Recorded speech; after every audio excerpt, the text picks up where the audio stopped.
Evelyn Whitmore planted both feet in the frozen mud, looked the foreman dead in the eye, and said the words she had never in her life expected to say out loud. "My children haven't eaten since yesterday morning. I am not leaving." The foreman stared at her. The wind cut across the open yard like a blade. Behind her, 4 children stood pressed together against the cold. The oldest boy, Thomas, 13 years old, holding little Rose so she wouldn't fall. Nobody spoke. The foreman's jaw worked like he was chewing something bitter. Then he looked past her toward the gate as if expecting someone more suitable to walk through it.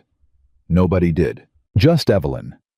300 pounds of frozen, exhausted, terrified woman who had already buried her husband, lost her home, and walked 12 miles through Montana, winter carrying a torn newspaper clipping, and the last 4 reasons she had left to keep breathing. Before we go any further, if this story is already pulling at something inside you, please take a moment right now and subscribe to this channel.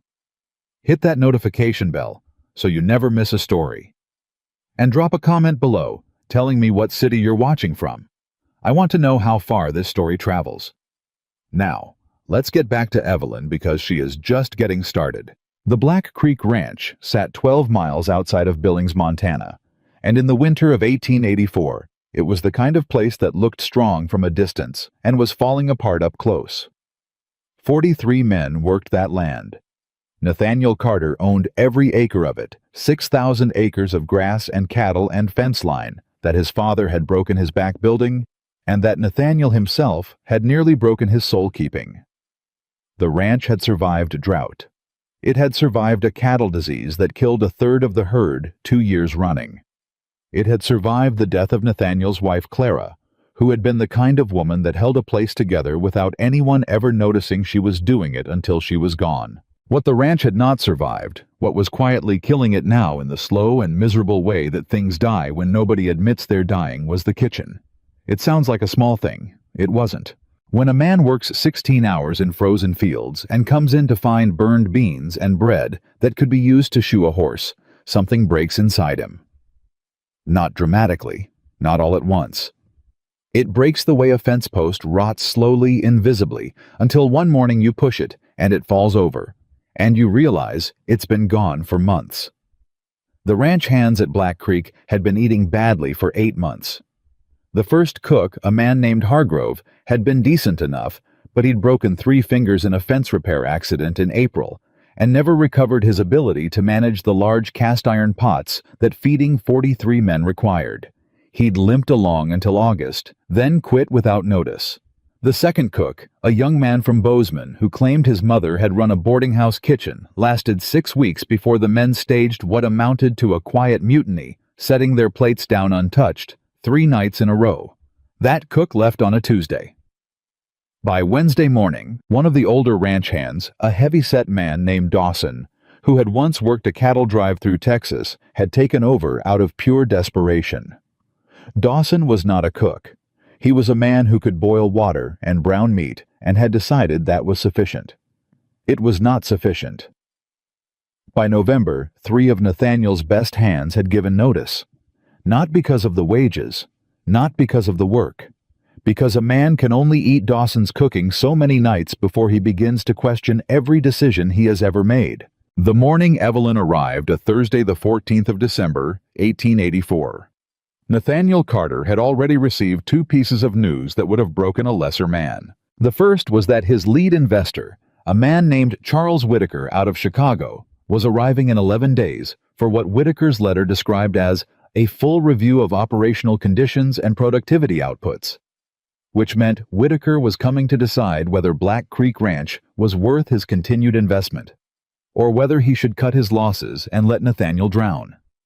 Whitaker had money in 4 ranches across Montana Territory. He had already pulled out of 2 of them. He was not sentimental. The second piece of news was that Dawson had quit that morning. Not after breakfast. Before it. Dawson had walked into the main house at 5:30 in the morning, set down his apron on Nathaniel's kitchen table and said, "I ain't a cook, Mr. Carter, and I ain't gonna pretend no more. I'm a cattleman, and I'd like to go back to being one before I poison somebody." Then He'd walked back out and reported to the foreman for fence work like nothing had happened. Nathaniel had stood in his kitchen holding the apron for a long moment. Then he'd set it down on the table, walked to the window, and looked out at the yard where the first gray light was just beginning to separate the sky from the land. He was 36 years old. He had the kind of face that had been handsome once, and was now something harder and more weathered, not ugly, but worn the way good leather gets worn when it's been through enough seasons. He hadn't slept more than 4 hours. He hadn't eaten a decent meal in months.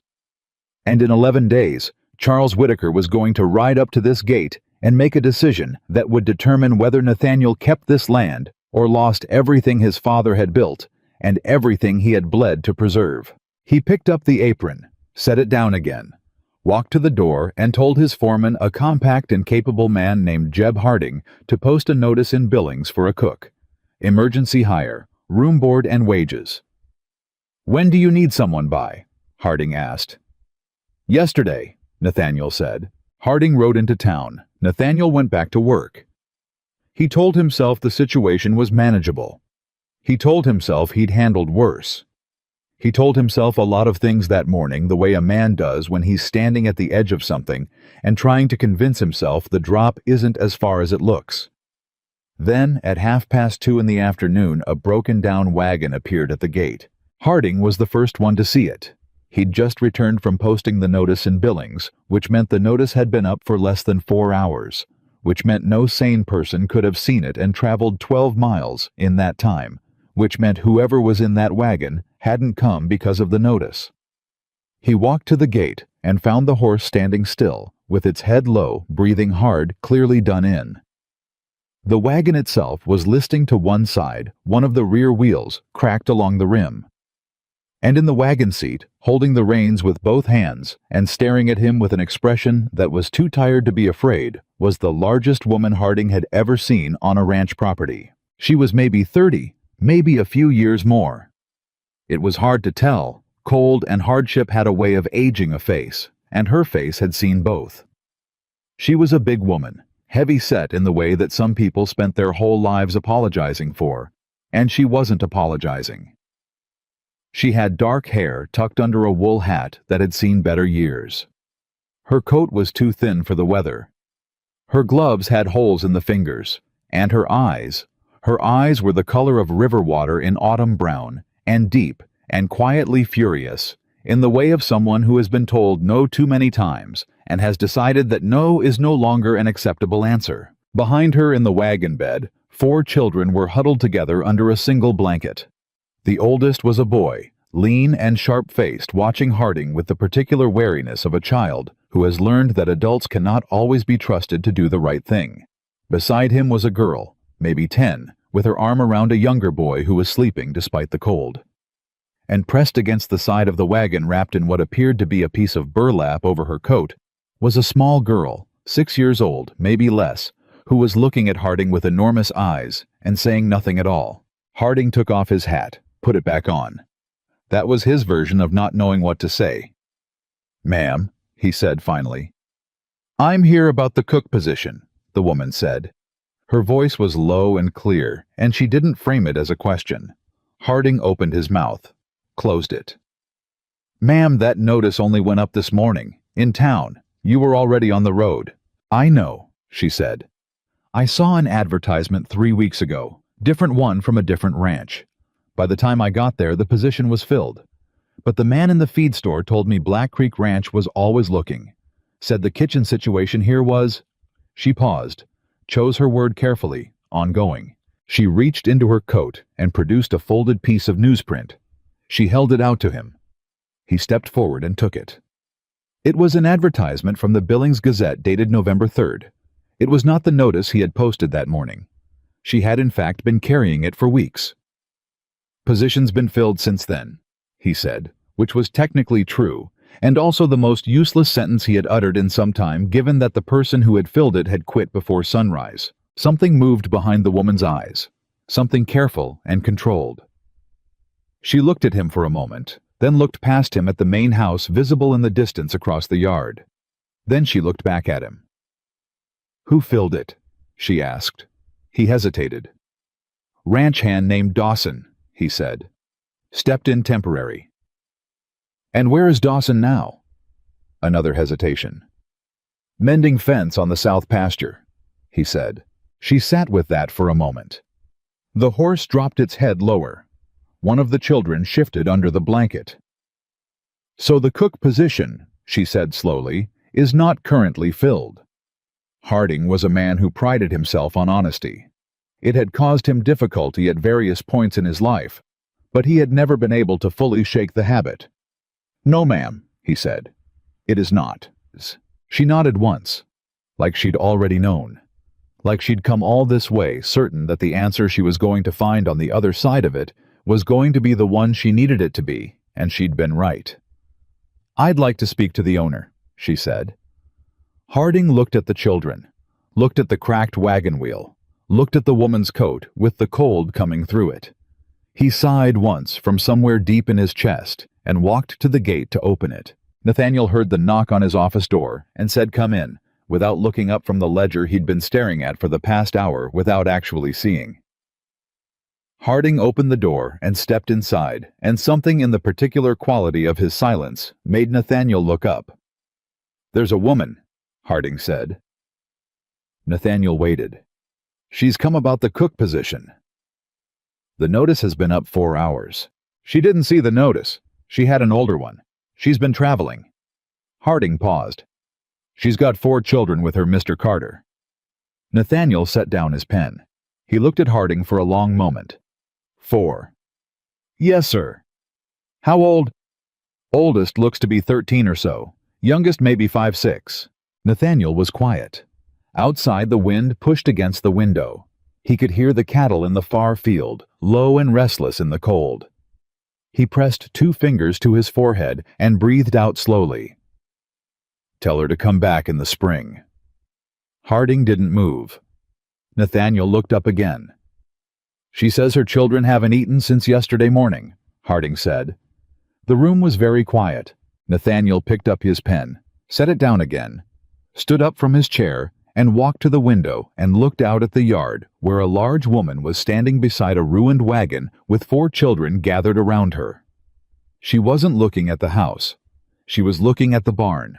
She was assessing, taking in the layout of the place the way a person does when they are deciding whether it is worth fighting for. He watched her for a moment. Then he said, "Bring her in."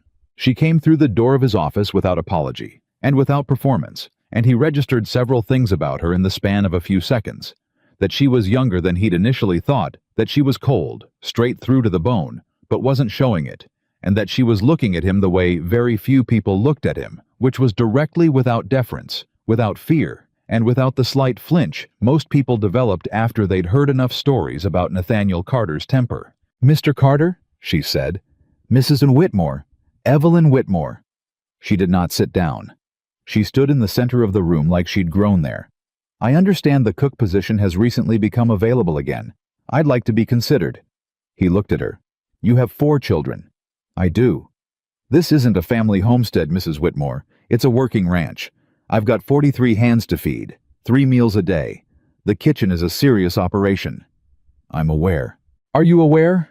he said, and his voice was not unkind, but it was not warm either, that the last 3 people who tried to manage that kitchen quit inside of 8 months. "I'm aware that they quit," she said. "I'm not aware that's relevant to whether I will." He looked at her a little longer. Something in the directness of her bothered him. Not unpleasantly. More the way a stone in a boot bothers you noticeable, demanding attention. "What experience do you have?" "I ran the kitchen at the Morrison boarding house in Bozeman for 4 years, 40 guests at peak season 15 in winter. I can manage volume. I can manage inventory.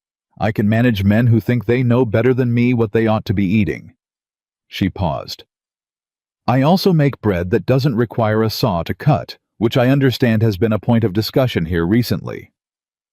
Behind him, Harding made a sound that was almost a cough. Nathaniel ignored it. "The position comes with a bunk room. 1 room. For 1 person." He watched her face. "Not 5. For the first time, something flickered behind her eyes. But she didn't look away. "I can make it work. Mrs. Whitmore." He said her name with the particular weight of a man who is about to say something he considers final. "I have 11 days before an investor arrives who is going to determine whether this ranch survives the next year. I don't have time to manage a family situation. I don't have the facilities. And with respect, I don't have the confidence. Give me one dinner," she said. He stopped. "One meal," she said. "Tonight. Let me cook for your men tonight. If they don't eat it, if they sit down at that table and push the plates away, we'll be gone before the sun's up. All 5 of us. You won't have to say another word." He stared at her. "And if they do eat it?" She met his eyes. "Then we stay. And your problem is solved." The confidence in it was remarkable. Not the confidence of someone who didn't understand the situation. She understood it perfectly. He could see that. It was the confidence of someone who had already considered every possible outcome and had decided that only one of them was acceptable. He'd seen that kind of certainty before, and he respected it in the way you respect a hammer. Useful, uncomplicated, and not interested in your opinion. He glanced at Harding. Harding gave him nothing. Just stood there with his hat in his hands and his face carefully blank, which from Harding meant something. Nathaniel looked back at Evelyn Whitmore. He looked at her coat, at her hands, which were rough and capable, at the newspaper clipping she was still holding creased into quarters from weeks of being carried. "You've got until 6 o'clock, he said. She nodded once, turned for the door. "Mrs. Whitmore." She turned back. "The kitchen is a disaster. I won't pretend otherwise." Something that was almost a smile crossed her face, brief, controlled, like she was keeping it close to the chest. "Mr. Carter," she said, "I've seen worse." She hadn't seen worse. She'd been into kitchens that were messy kitchens that were poorly stocked kitchens that were being run by people who didn't know what they were doing. She had never walked into anything quite like this. The Black Creek Ranch kitchen was a large, low-ceilinged room off the back of the main bunkhouse, and it had been in a state of progressive deterioration for long enough that its failures had accumulated and compounded in the way that neglect always does. The large cast-iron stove was coated in a season's worth of grease and residue. The work table in the center of the room was covered in a collection of items that had no business being there: a broken lantern, a pile of old newspapers, 3 horseshoe nails, and what appeared to be someone's glove. The shelving along the wall held a haphazard arrangement of supplies, some of which were usable, and some of which were not, and nobody had clearly established which was which. 2 of the large cooking pots were scorched beyond any reasonable use. The bread oven hadn't been properly cleaned in what appeared to be several months. Evelyn stood in the doorway for approximately 10 seconds. Then she walked in. "Thomas," she said without raising her voice. Her oldest son appeared in the doorway behind her. 13 years old, with his father's jaw and her eyes, and a seriousness about him that had arrived the night Thomas Sr. had died and had never entirely left. "Yes, ma'am." "I need you to find where they store the firewood and bring me enough for a long burn. Can you do that?" "Yes, ma'am." Lily. Her 10-year-old appeared at Thomas's elbow, dark-haired and watchful. "I need you to take Sam and Rose to wherever they told you to wait and keep everyone calm and quiet. Nobody wanders. You understand?" "Yes, Mama." "Good." She rolled up her sleeves, looked at the kitchen, took one long, steady breath, then she went to work. The process of cleaning and restoring the kitchen was the kind of work that is invisible when it's done well. The kind that people only notice the absence of, which meant that very few of the ranch hands who later ate the results of that evening understood what the preparation of their dinner had actually involved. They didn't see Evelyn on her knees scrubbing 20 years of grease off the base of the stove. They didn't see her sorting through the supply shelves with the focused efficiency of a woman who had learned exactly how much time it takes to go from nothing to a meal and was working backward from 6 o'clock in her head with every shelf she pulled. They didn't see her find the butter, hard frozen in the back of the cold storage, and hold it in her hands for a full minute to begin working it back to usable. They didn't see the moment she found the beans, 20 pounds of dried pinto beans, good and sound, and the relief that crossed her face because beans meant volume, and volume meant 43 men could be fed without miracles. They didn't see Thomas come back with the firewood and stand straight-backed in the doorway waiting for her next instruction, or the way she looked at him for just a moment before she nodded. Brief something passing between them that had no words attached to it. That was just a mother and her firstborn son. Understanding each other in the shorthand of a family that had been through enough together that they had developed their own language. What the men saw was dinner.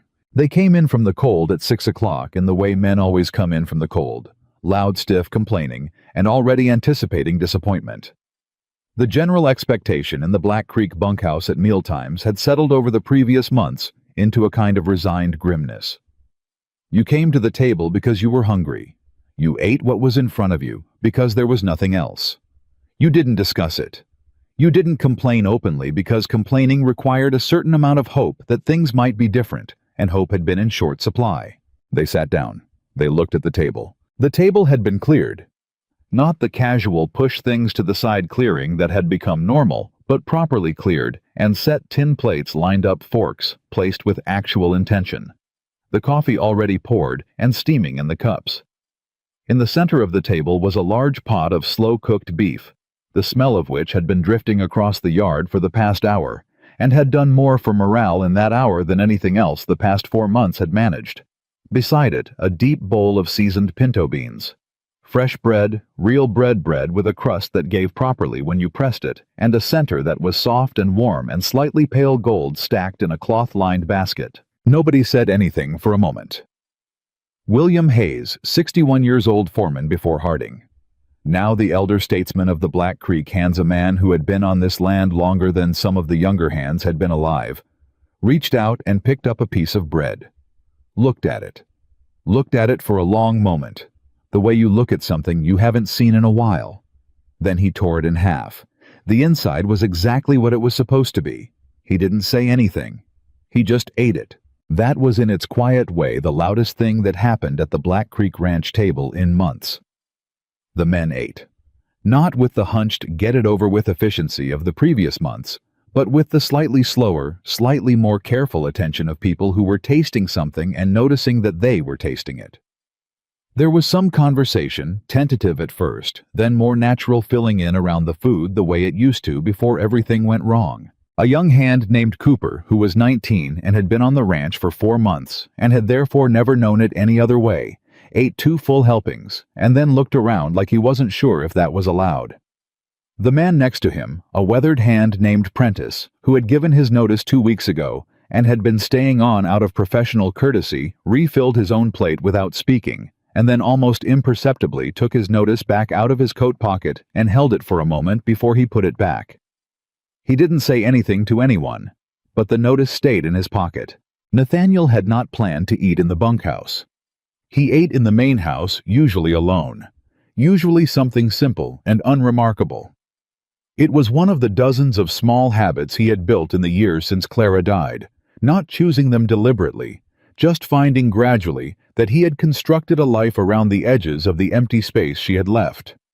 He ate alone because eating together was something Clara had cared about, had presided over, had made warm by some quality she carried in herself that he had never fully understood until it was gone. He came to the bunkhouse door because Harding had found him in the yard and said simply, "You should come see," in the tone of a man who knows that explaining would take longer than demonstrating.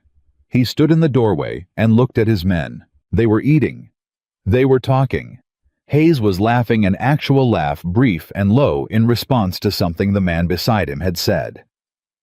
3 men at the far end of the table had pushed their plates back in the particular way that means satisfied, genuinely satisfied, not just done. Cooper was on his 3rd helping. Prentice was on his 2nd cup of coffee. The kitchen door at the far end of the room opened and Evelyn Whitmore came through it carrying a fresh pot of coffee. Her sleeves still rolled her hair, escaping from under the wool hat she'd been wearing all day. A small streak of flour along her left jaw from the bread. She moved along the table, refilling cups with the particular efficiency of someone who has done this many times and has learned to do it without interrupting anything. A step here, a pour there, a slight lean to avoid a chair that somebody pushed back, moving around people the way water moves around rocks. She reached Hayes at the end of the table, and he looked up at her. "Good biscuits," he said. "Real good." She nodded, a small nod, contained. "Thank you. Where'd you learn to cook like that?"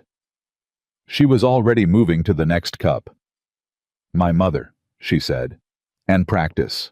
Hayes watched her go. He had been on this ranch a long time. He had seen the kitchen in its good days and its bad ones. He had watched something slowly leave this place over the past few years, something he hadn't had words for that he'd attributed to Clara's death and Nathaniel's grief and the general downturn of things. Standing there with his coffee watching this woman move through the room, he understood suddenly what that something was. It was the feeling that somebody cared, not about the cattle, not about the fences or the yields or the investor in Chicago, about the people who did the work, about whether they ate well and felt at the end of a hard day that someone had thought of them. Clara had provided that. Evelyn Whitmore, who had arrived that afternoon with 4 children and a cracked wagon wheel, and the specific dignity of someone who has nothing left to lose except their standards, was providing it now. Hayes looked down at his plate, looked back up, made a decision. "Ma'am," he said. She stopped, turned. "You got children you said come before," she said. "They eaten tonight." Something moved through her face. She was quiet for just a moment. "They're fine," she said. "That ain't what I asked." She looked at him. He looked back. 61 years old, the kind of weathered that only comes from actually living, and he was watching her with an expression that was not pity, but was something close to its more dignified cousin. "No," she said finally. "Not yet." Hayes turned to the man beside him. "Prentice." Prentice looked up. "Go to the kitchen and fix 4 plates. Proper ones." Prentice looked at Evelyn, looked at Hayes, stood up. "Yes, sir," he said, and went. Evelyn watched this. She opened her mouth, closed it. She was for the first time in an extremely long day not entirely certain what to say. "You cooked for 43 men on an empty stomach," Hayes said, straightforward as weather. "The least we can do is feed your young ones." She looked at him for a moment, the kind of moment where something is happening behind a person's eyes that they are not going to let reach their face because they are in a room full of strangers and they have too much left to prove. She nodded. "Thank you," she said, and her voice was steady. "Thank you," Hayes said. "Now go eat." She went back through the kitchen door. She found her 4 children sitting at the small table near the window where she'd installed them 2 hours ago, with firm instructions to stay and wait. Thomas still upright, Lily half asleep on her folded arms, Samuel curled sideways in his chair, Rose pressed against her sister with her eyes closed, the burlap wrapping still tucked around her shoulders. Prentice came in behind her and set down 4 full plates. Evelyn looked at her children, looked at the plates. She said quietly, "Thomas, wake your sister." Thomas reached over and touched Lily's shoulder. Lily sat up disoriented and then looked at the plate in front of her and went very still, in the way children go still when they haven't expected something good and are trying to make sure it's real. "Eat," Evelyn said. They ate. She stood with her back against the far wall of the kitchen arms, crossed, watching her children eat, and the only person who saw her face in that moment was Prentice, who had the sense to say nothing about it. The expression on her face was not joy, and it was not relief exactly. It was something harder than both of those things, something you earn when you have held on long past the point where holding on stopped being reasonable, and then held on anyway, and then found yourself against all odds still standing. Prentice set a 5th plate on the edge of the work table and walked back out without a word. She waited until her children had stopped looking at their food like it might disappear before she sat down and ate. Nathaniel, who had watched the bunkhouse scene from the doorway for perhaps 5 minutes before turning and walking back to the main house, sat in his kitchen with the untouched ledger and thought about what he had just seen. He thought about the 43 men in the bunkhouse who were eating and talking in a way they hadn't in months. He thought about Prentice, who had given his notice, and who, as far as Nathaniel could tell, no longer seemed inclined to follow through on it. He thought about William Hayes, who had worked this land for 20 years, and who was by his expression and his posture in better spirits tonight than he'd been in recent memory. He thought about Charles Whitaker, who was arriving in 11 days. He thought about the woman's voice level, unhurried, certain saying, "One dinner." He put the ledger aside. He sat with the silence of the house, which was its usual deep and particular kind of silence, the silence that had settled in after Clara and never really left. He'd grown used to it. He'd constructed himself around it. He told himself he didn't notice it anymore. He noticed it tonight. At 7:30, Harding knocked and came in. "Bunkhouse is settled," he said. "Men are in good spirits." He paused. Prentice came and asked me if he could withdraw his notice. Nathaniel looked at him. "I told him he'd need to ask you," Harding said with the careful neutrality of a man who is not going to say "I told you so" because he is too professional for that, but who is aware that he has in fact told his employer something that has proven to be correct. "Send Mrs. Whitmore to see me," Nathaniel said. She came to the office door at 8:15, having put her children to sleep in the bunk room, and told Thomas he was in charge. She stood in the doorway with her arms at her sides and her coat back on against the cold, and she looked at him with the river water eyes, and waited. He looked at her for a moment. "The room is small," he said. "For 5 people. I know. The children will need to stay out of the work areas. The kitchen is yours, but the rest of the ranch is working ground." "Understood. I need breakfast on the table by 5:30, dinner by 6. Midday meal depends on whether the hands are close enough in to come in or need food sent out. I'll let you know day by day." She nodded. "Wages." He named a figure. She held his gaze. "That's fair," she said, which surprised him slightly because most people in her position would have tried to push. He looked at her. "You could have negotiated more." "I know," she said, "but fair is fair, Mr. Carter. I'm not interested in taking more than something's worth." She paused.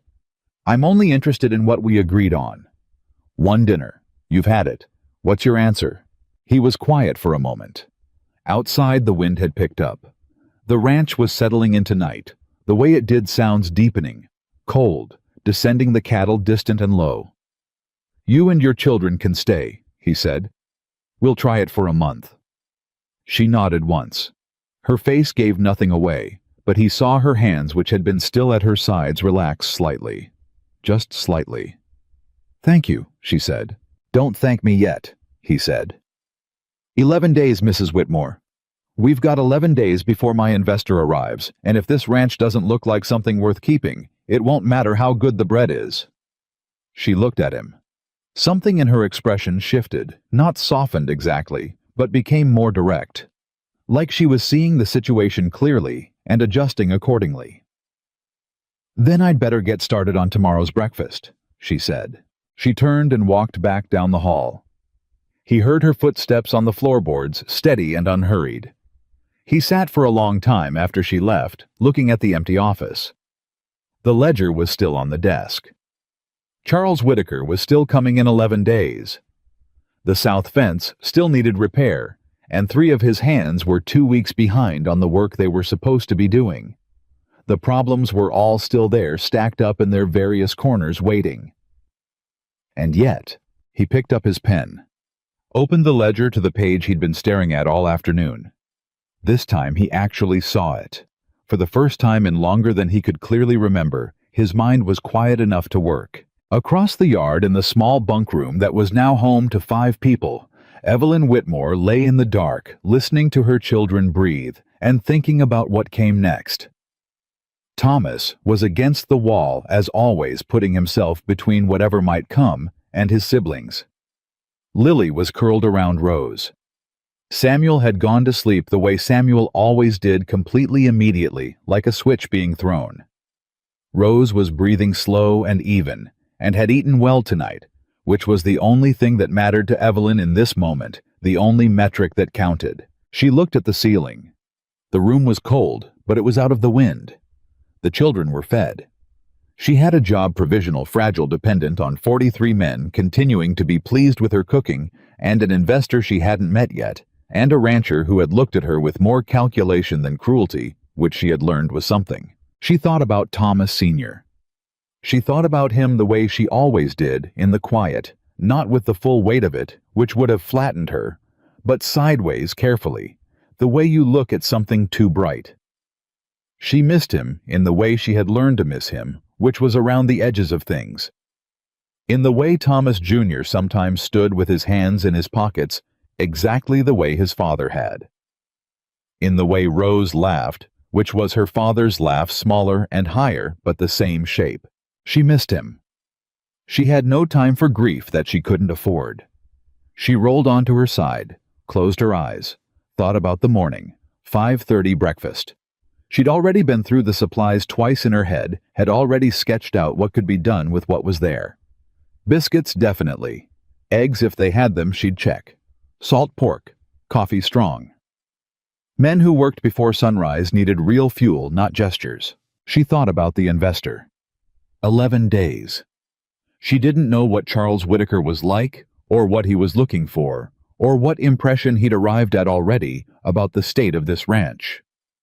What she knew was that men who traveled from Chicago to review ranches were men who were looking for reasons to withdraw, and the best argument against withdrawal was not a ledger. It was the feeling, the specific, unmistakable feeling of a place that was alive. That had something worth protecting. She could give them that. She had done it before. She had made rooms feel like places. She had fed people in a way that reminded them they mattered. She had turned the Morrison boarding house kitchen from an afterthought into the reason guests returned. She could do it here. She was going to do it here. She closed her eyes. Outside, the Montana wind pushed against the walls. Her children breathed. The ranch settled around her, creaking and alive. She slept. She was up before 4. Not because the alarm woke her. There was no alarm. Not because one of the children needed her. They were all still breathing deep and even in the dark. She woke up because she had always woken up before 4, because her body had learned over years of running a boarding house kitchen that the time between 4 and 5:30 belonged to her. It was the only time that did. Everything after belonged to someone else. She dressed without lighting the lamp, moving by feel and habit, and slipped out of the bunk room with her boots in her hand so she wouldn't wake the children. Thomas stirred when she opened the door. He always stirred. "Mama?" he said from the dark. "Go back to sleep." A pause. "You going to the kitchen?" "Yes." Another pause. Longer. Then, "You want me to come?" She stood in the doorway for a moment. She thought about saying no. He was 13. He needed the rest. He was a child, and she was not going to make him carry this with her. Then she thought about how he'd stood in that kitchen doorway yesterday afternoon, straight-backed and waiting, and about the fact that he hadn't been a child in the way she wanted him to be since the night his father died. "Give me an hour," she said. "Then come." She heard him settle back. She eased the door closed and went to the kitchen. The cold inside the kitchen was the specific kind that builds up overnight in a room with no fire, the kind that sits in the iron of the stove and the wood of the work table and the stone of the floor, and presses back at you when you walk in. She was used to it. She built the fire in the stove the way she'd built hundreds of fires, fast and sure kindling. First the right amount of air, nothing wasted. Within 10 minutes the stove had taken and the cold was beginning to lose its argument. She took stock. She'd done it mentally the night before, but the morning always required doing it again, with her hands actually touching the things. Because memory was imprecise, and imprecision in a kitchen was the kind of thing that showed up on 43 plates at 5:30 in the morning. The supply situation was better than she'd feared. Not good. The shelves were disorganized, and some things were duplicated in one place while missing entirely in another, but workable. She found eggs 2 dozen and some change in the cold storage. Found a side of salt pork sound and properly wrapped. Found 2 full sacks of flour and the lard to go with them, which meant biscuits were possible, and biscuits were not a luxury. In this context, they were a necessity because a working man eating before sunrise needed something that would stay with him past 8 o'clock. She started the biscuits first. This was a thing she had learned from her mother, who had learned it from hers, that in any kitchen, in any circumstance, you started with what took the longest and you moved backward from there. Biscuits needed 30 minutes, give or take, once they were in the oven. The eggs would take 8. The salt pork 12. Coffee was continuous. You kept it going. You never let it run out, because men who worked outside in Montana in December measured the quality of a morning, largely in terms of whether the coffee was there when they wanted it. She was cutting the lard into the flour when she heard boots on the floorboard outside, and the door opened. She expected Thomas. It wasn't Thomas. It was William Hayes. He stood in the doorway in his coat and hat, looking at her with the particular expression of a man who has come to a door at an unexpected hour and found exactly what he half expected to find. He was holding his coffee cup, empty. "Didn't figure you for a 4 a.m. start," he said.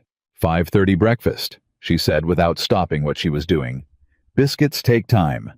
He came in and closed the door behind him, looked at the stove, which was now putting out real heat, looked at the work table, looked at the state of the kitchen compared to what it had been yesterday afternoon. He didn't say anything about that, but she saw his eyes take it in. "Coffee ready?" he asked. 10 minutes. He sat down on the stool in the corner.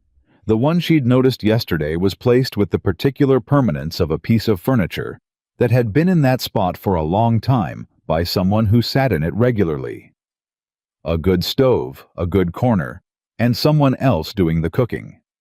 Hayes had clearly been coming to this kitchen early for years. She wondered if he'd done it when Clara Carter was alive. She suspected he had. "You sleep?"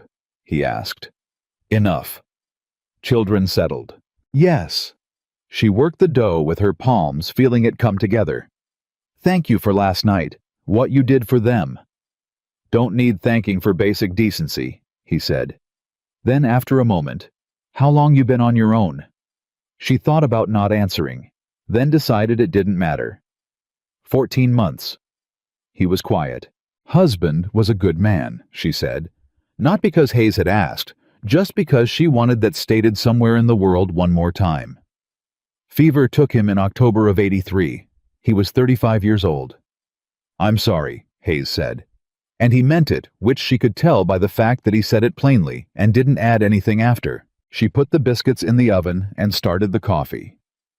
Outside, the dark was still total the ranch quiet, except for the cattle moving in the distant fields.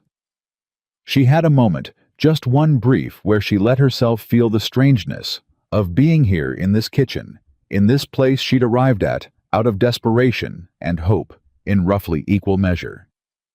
33 years old, 4 children, 14 months a widow, and standing at a stove in Montana at 4 in the morning, making biscuits for 43 strangers. Her mother would have said something about the Lord working in ways past understanding. She wasn't her mother, but she understood the sentiment. "You know much about the investor?" she asked. Hayes shifted on his stool. She heard it, the particular shift of a man deciding how much to say. "Whitaker. Charles Whitaker. Out of Chicago, got money in cattle operations across the territory. He's not a ranching man, he's a money man. Doesn't understand what this land takes to run. Looks at numbers." He paused. "The numbers here haven't been good." "How not good?" 2 rough years.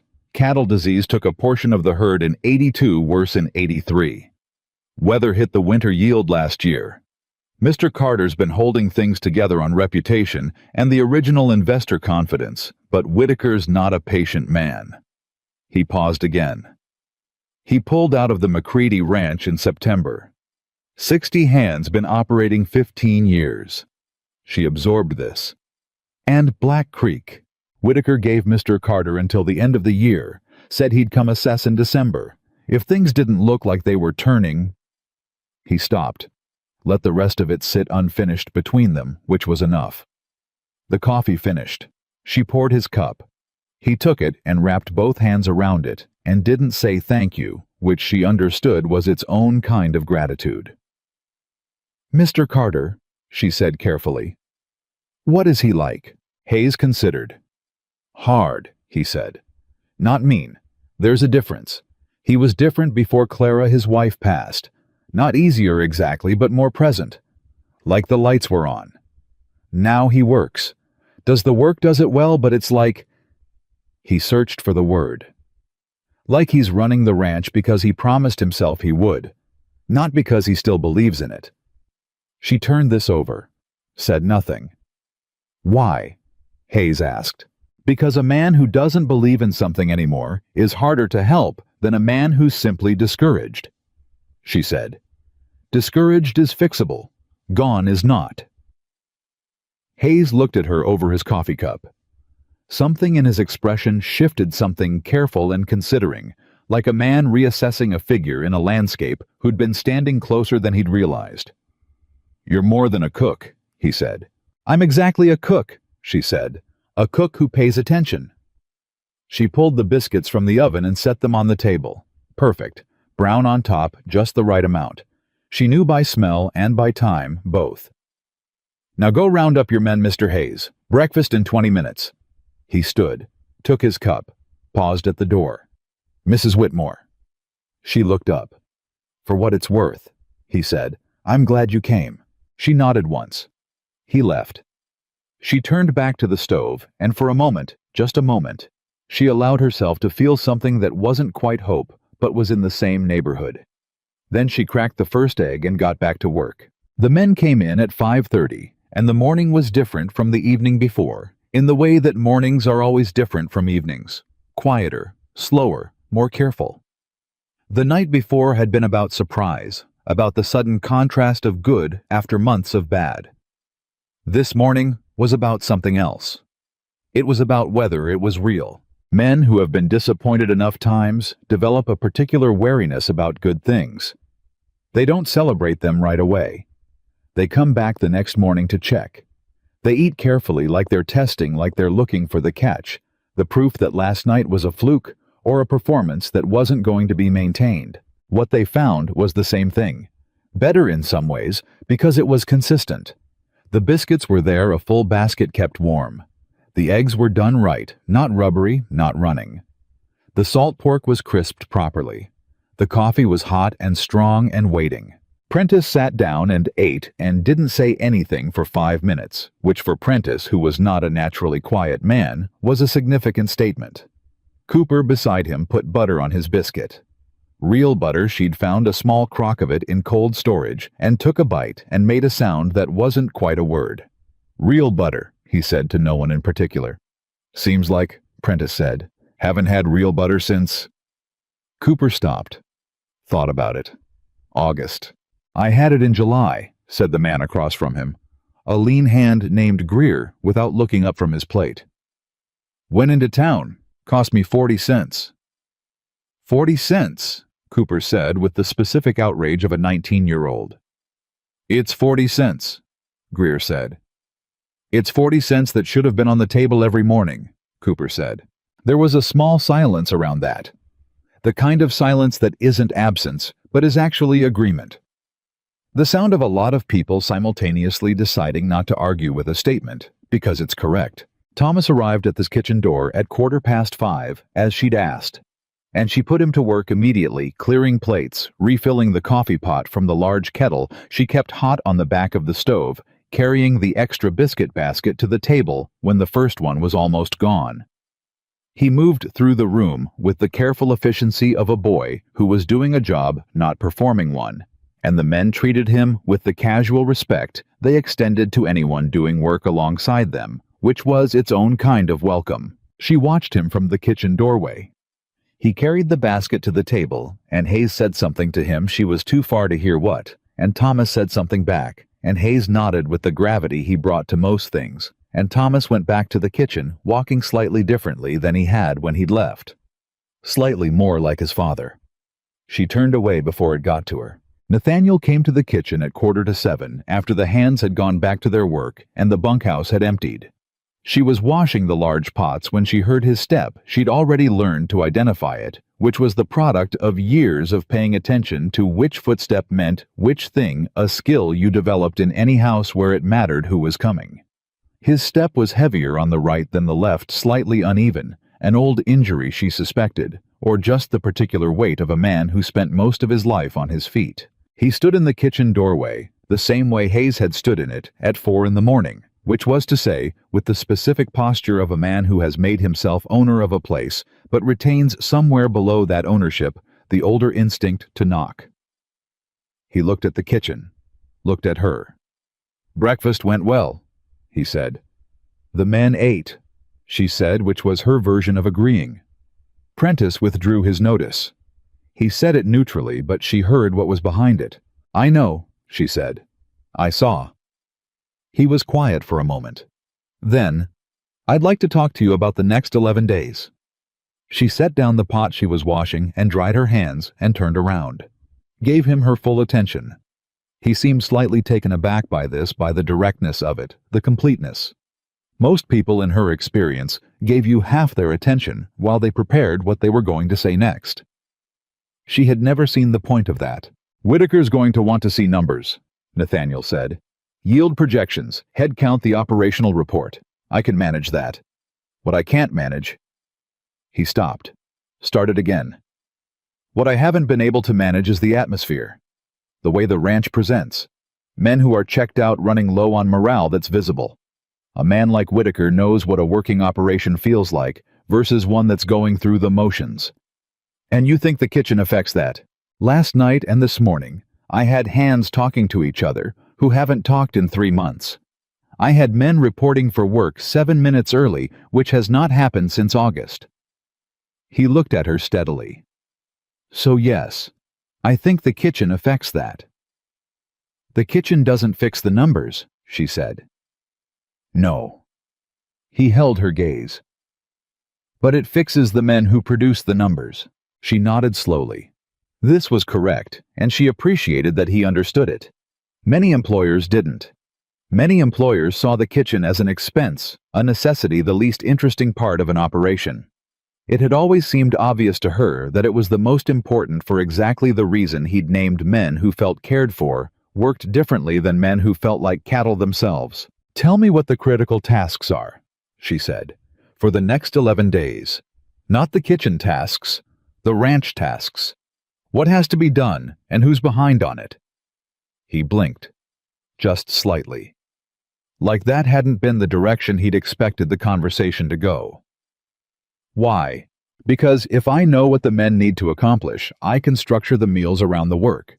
If there's a group that's going to be pulling fence line for 2 days straight in the cold, they need different food than the men doing equipment work near the barn. If someone's going to be working overnight, I need to know. The kitchen supports the work, Mr. Carter, but only if I know what the work is." He looked at her for a long moment. She had the sense that he was revising something, some mental category she'd been placed in, some expectation that was being quietly rearranged. "South fence line needs 3 days of work," he said. "Behind by about 2 weeks. West pasture has a water source issue. The hands need to dig out the drainage channel before the ground freezes completely. I'd estimate 2 full days. The cattle count for Whitaker's report needs to be current, which means someone runs the herd in sections across 4 days." She was listening with the full attention she'd given him before cataloging. "How many men on each?" "6 on fence, 4 on drainage. I'll need my 3 best riders for the cattle count. I'll pull Hayes and 2 others." "Is Hayes the one you'd normally use for the count?" "He knows the herd better than anyone." "Then keep him on it." She turned back to the work table and made a note on the small piece of paper she'd started keeping there, a habit from the boarding house, where the logistics of feeding variable numbers of people required actual record keeping. "I'll send food out to the fence crew. Hot at midday if Thomas can ride. He knows how to manage a horse, and the route isn't complicated. The drainage crew is close enough to come in." "Close enough," he said slowly, watching her. "Then I'll have something ready when they come in at noon. Real food, not just bread. They'll need it." She made another note. "The riders will be harder. Coffee and something portable in the morning. I'll figure that out." He hadn't moved from the doorway. She glanced at him. "You're taking this seriously," he said.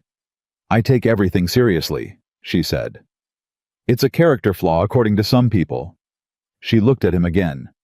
Was there something else? He was quiet for a moment. In the way she was beginning to learn, that meant he was deciding whether to say what he was actually thinking. "My investor has certain opinions," he said, "about the way things look." "Meaning?" He's from Chicago. He has ideas about professionalism, presentation. He was choosing his words with the care of a man walking a fence rail. He may have thoughts about the kitchen arrangement. She understood him. She understood exactly what he was not saying, which was that Charles Whitaker might have thoughts about a large widowed woman with 4 children taking up space in the bunkroom and running the kitchen of a working ranch, and that those thoughts were unlikely to be generous. "Mr. Carter," she said. He waited. When Mr. Whitaker sits down to eat, he's going to eat the best meal he's had since he left Chicago. And by the 3rd bite, he's not going to care who cooked it. She held his gaze. "Let me worry about the kitchen. You worry about the numbers." Another long look. Then with something that was almost a concession. "Month trial. We agreed." "Month trial," she confirmed. He left. She went back to her pots. But something had shifted in the room slightly in the way rooms shift when they've been part of a conversation that mattered. The first week found its rhythm the way working weeks do, not smoothly, not without friction, but with the particular logic of people adapting to a shared situation, because they have to. Evelyn's days began at 4, and rarely ended before 9. This was not unusual to her. What was unusual was the texture of the days themselves, the way the ranch had begun incrementally to feel different. It was hardest to name. It was the kind of change that didn't announce itself. It was in the fact that the bunkhouse had stopped being a room men moved through, and had started being a room men stayed in after meals, talking the way they used to, before whatever had drained out of the place had done so. It was in the way Cooper 19, chronically cheerful, in the manner of someone who hadn't yet been worn down by enough bad seasons, had started coming to the kitchen window in the mornings and saying good morning through it to whoever would answer, which was usually Lily, who had appointed herself the keeper of the kitchen window, a position Evelyn had not officially created, but had decided to allow because it gave Lily a sense of purpose, and because she was frankly good at it. "Morning, Miss Lily," Cooper would say. "Morning, Mr. Cooper," Lily would say with 10-year-old gravity. "Coffee ready?" "It's always ready by the time you ask." "That's because I'm strategic about my timing." "That's because you're always late," Lily said, and Cooper always laughed like that was the funniest thing he'd heard all day. Evelyn heard these exchanges from across the kitchen and said nothing. But she noticed them. She noticed a lot of things. She noticed that Greer, the lean, quiet man who had been 3 days from leaving when she'd arrived, who had the specific silence of someone who'd stopped believing things would improve, had started doing something new. He was arriving for meals 3 minutes early. Not to help. Not because she'd asked. Just arriving 3 minutes early and sitting down and being present, which was its own statement about something she didn't push at. She noticed that the work reports Harding gave Nathaniel in the mornings had started changing less behind, more completed the fence crew on the south pasture, having made up nearly a week's worth of delay in 3 days of solid work. She didn't flatter herself that this was entirely about the food, but she knew it wasn't unrelated, and she suspected Harding knew it too. She noticed that Nathaniel came to the kitchen doorway every morning at 6:45, after the hands had gone out, and that these conversations had taken on a shape. He came. He told her what was happening that day. She told him what she needed to know to feed the people doing it. It was efficient. It was professional. It was, she told herself exactly what it was, and nothing else, because she didn't have the luxury of it being anything else.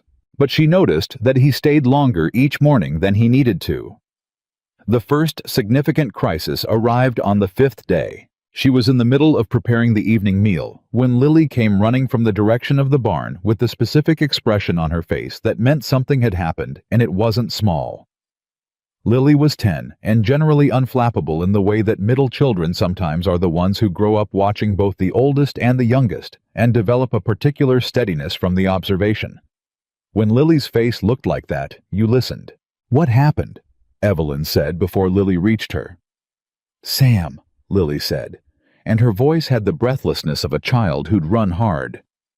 "He was in the barn. Mr. Cooper was showing him something and he fell." Evelyn was moving before Lily finished the sentence. Samuel was 8 years old and had the particular capacity for getting into situations that 8-year-old boys had always possessed, a capacity that had been temporarily suppressed in the months since his father's death. and had apparently re-emerged now that he was in proximity to horses and interesting equipment, and a 19-year-old ranch hand who didn't have enough caution to compensate for Samuel's complete absence of it. He was sitting on the barn floor with Cooper crouched beside him, holding his left wrist, with an expression that was trying very hard to be brave and not entirely succeeding. Cooper stood up when Evelyn came in, and his face had the look of a young man who is genuinely frightened and trying not to show it in front of a child. "Mrs. Whitmore, he climbed up on the stall rail, and I told him to come down, but he fell wrong, and I think his wrist might—" "Hush," she said not unkindly. She was already kneeling beside Samuel. "Sam, look at me." Samuel looked at her.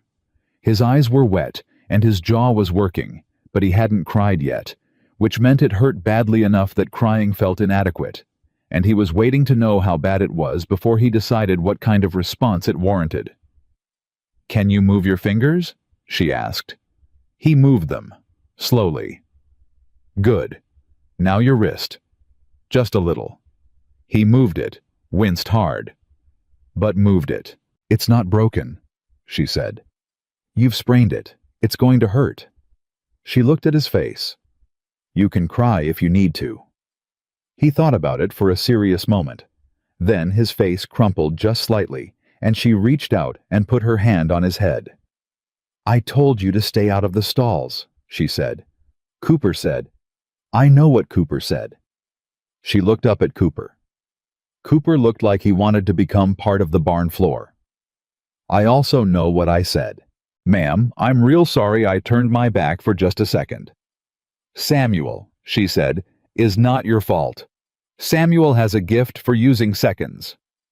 She stood up and picked up her son, all 50-some pounds of him, with the ease of a woman who had been doing it for 8 years, and Samuel tucked his good wrist around her neck and said nothing. She looked at Cooper.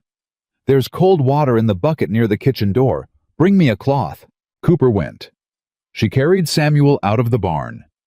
Passing through the yard, she became aware that several of the hands had stopped what they were doing and were watching not intrusively, just with the particular attention of men who had registered that something had happened and were determining whether it was serious.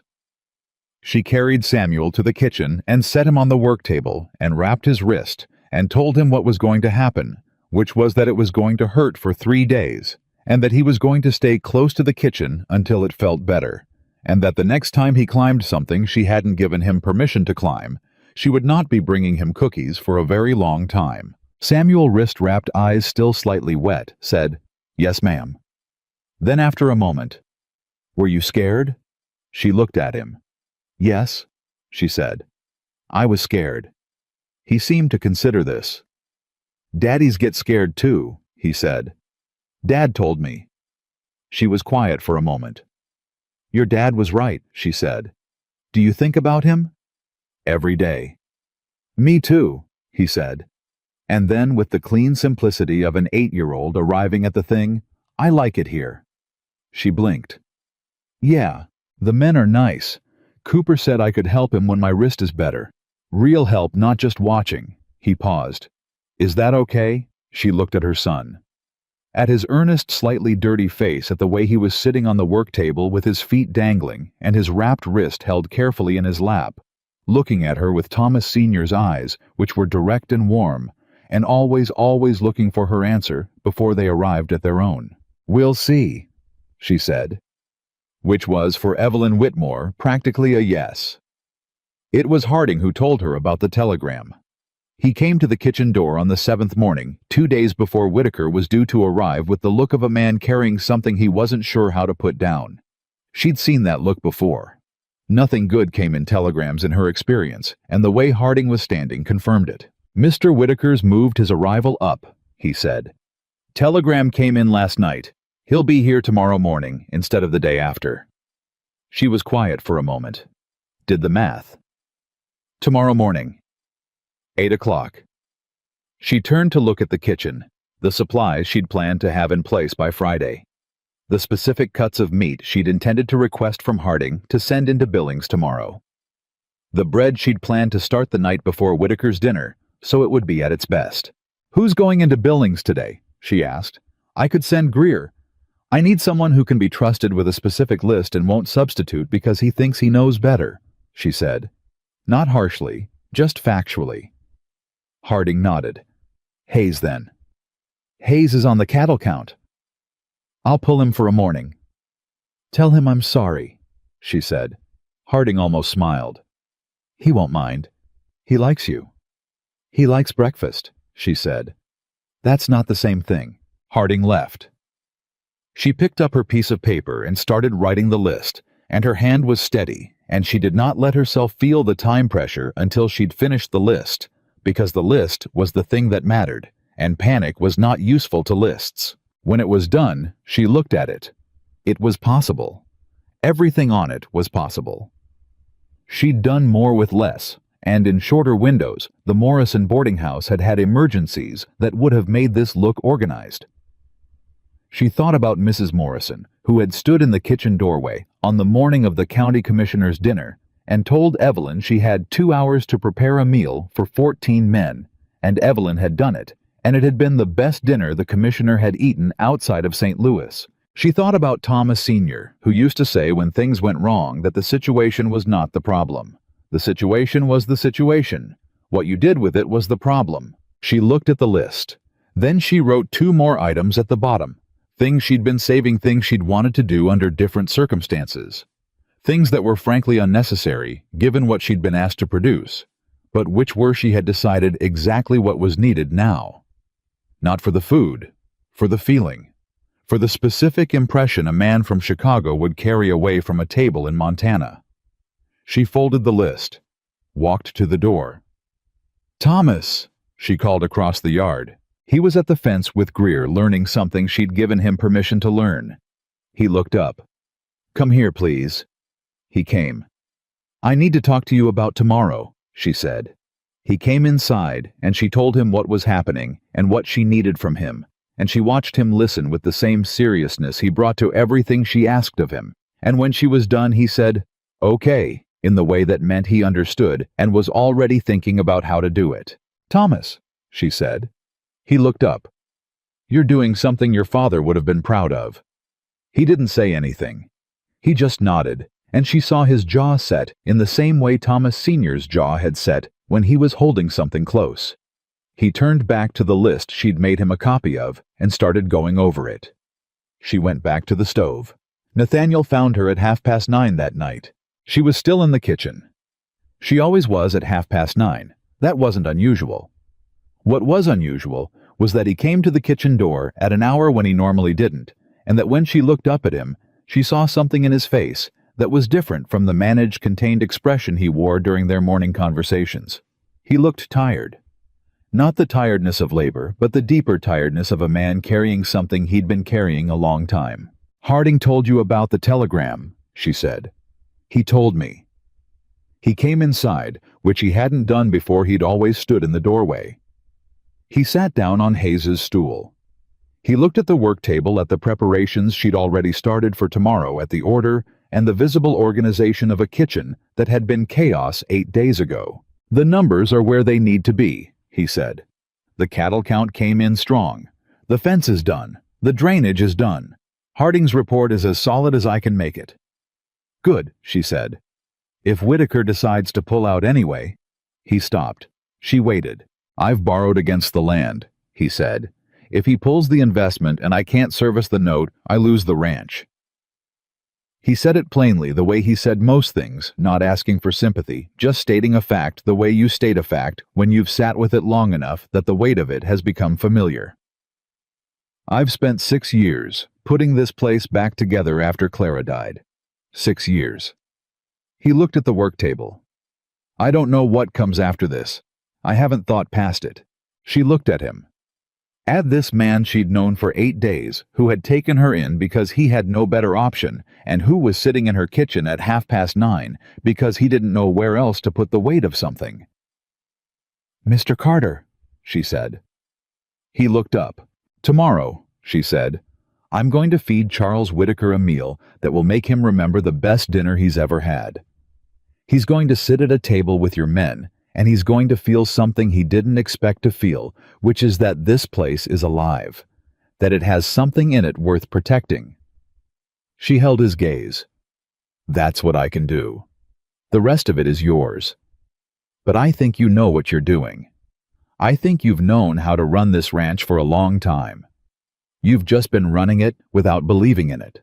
He was quiet for a long moment. What makes you say that? Because a man who didn't know what he was doing couldn't have held this together for 6 years, through what you've been through, she said. You didn't lose the ranch, Mr. Carter. You've been grieving. That's different. He looked at her with an expression she couldn't fully name. Something that had been sealed a long time encountering something unfamiliar. You don't know me well enough to say that, he said, but he said it quietly, not as a rebuke. No, she agreed. I don't. She turned back to the work table. But I pay attention. He sat there for another few minutes, not speaking, watching her work. Then he stood. At the door he paused. Thank you, Mrs. Whitmore, he said. Good night, Mr. Carter, she said. She listened to his footsteps cross the yard. And when they were gone, she let the kitchen be quiet for just a moment, and she thought about what she'd said to him, which was true, and what she hadn't said, which was also true, and was not something she had any business thinking. Then she pushed it aside and went back to her preparations, because tomorrow was coming whether she was ready or not, and she intended to be ready. At 4 the next morning, she built the fire before Thomas could offer to come early, because some things you needed to do alone, and this was one of them.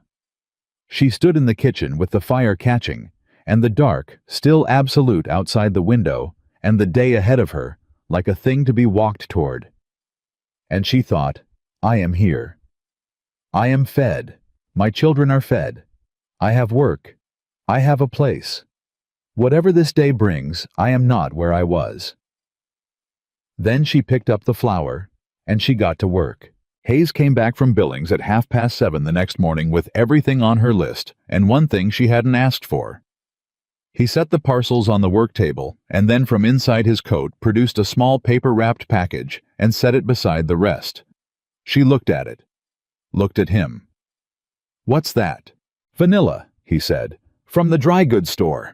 Mrs. Calloway was opening up when I got there. I told her what you were cooking tonight, and she said... He stopped, cleared his throat. She said vanilla would help. Evelyn looked at the package. Real vanilla, the kind that cost more per ounce than the coffee. The kind she hadn't cooked with in 2 years. That came out of your pocket, she said. Mrs. Calloway gave me a fair price. Hayes. He picked up his hat. I'll be at the south pasture if you need anything. And he walked out before she could say another word, which she understood was intentional, because Hayes was the kind of man who did a generous thing, and then removed himself from the scene, so nobody had to make a fuss about it. She stood with the vanilla in her hand for a moment. Then she set it on the shelf where she could see it while she worked and got back to the meat. Charles Whitaker arrived at 8 o'clock exactly, which told her something.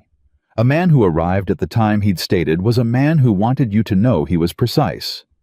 The kind of man who used precision as a form of authority, who said 8 o'clock and meant it, because meaning it was a demonstration of the kind of control he expected to find when he arrived. She heard the carriage from the kitchen and did not go to the window to look. She had a roast in the oven and a sauce that needed watching, and what Charles Whitaker looked like was less important than what she was going to put in front of him at dinner. She learned what he looked like anyway. Lily appeared at the kitchen door 20 minutes after the carriage arrived with the specific expression of someone who has gathered intelligence and is ready to report. He's in Mr. Carter's office, Lily said. He's got a gray coat with brass buttons. He's old. Not as old as Mr. Hayes. He's got a watch on a chain, and he kept looking at it while he was talking to Mr. Carter. You shouldn't be watching Mr. Carter's meetings, Evelyn said without heat. I was near the window, Lily said. I wasn't watching. I was near. Near the window. The open one. Evelyn looked at her daughter. What else? Lily's expression became more considered. He doesn't look like he likes it here, she said. He kept looking around the yard like he was counting something. And when Mr. Carter shook his hand, Mr. Whitaker didn't shake back hard. She paused.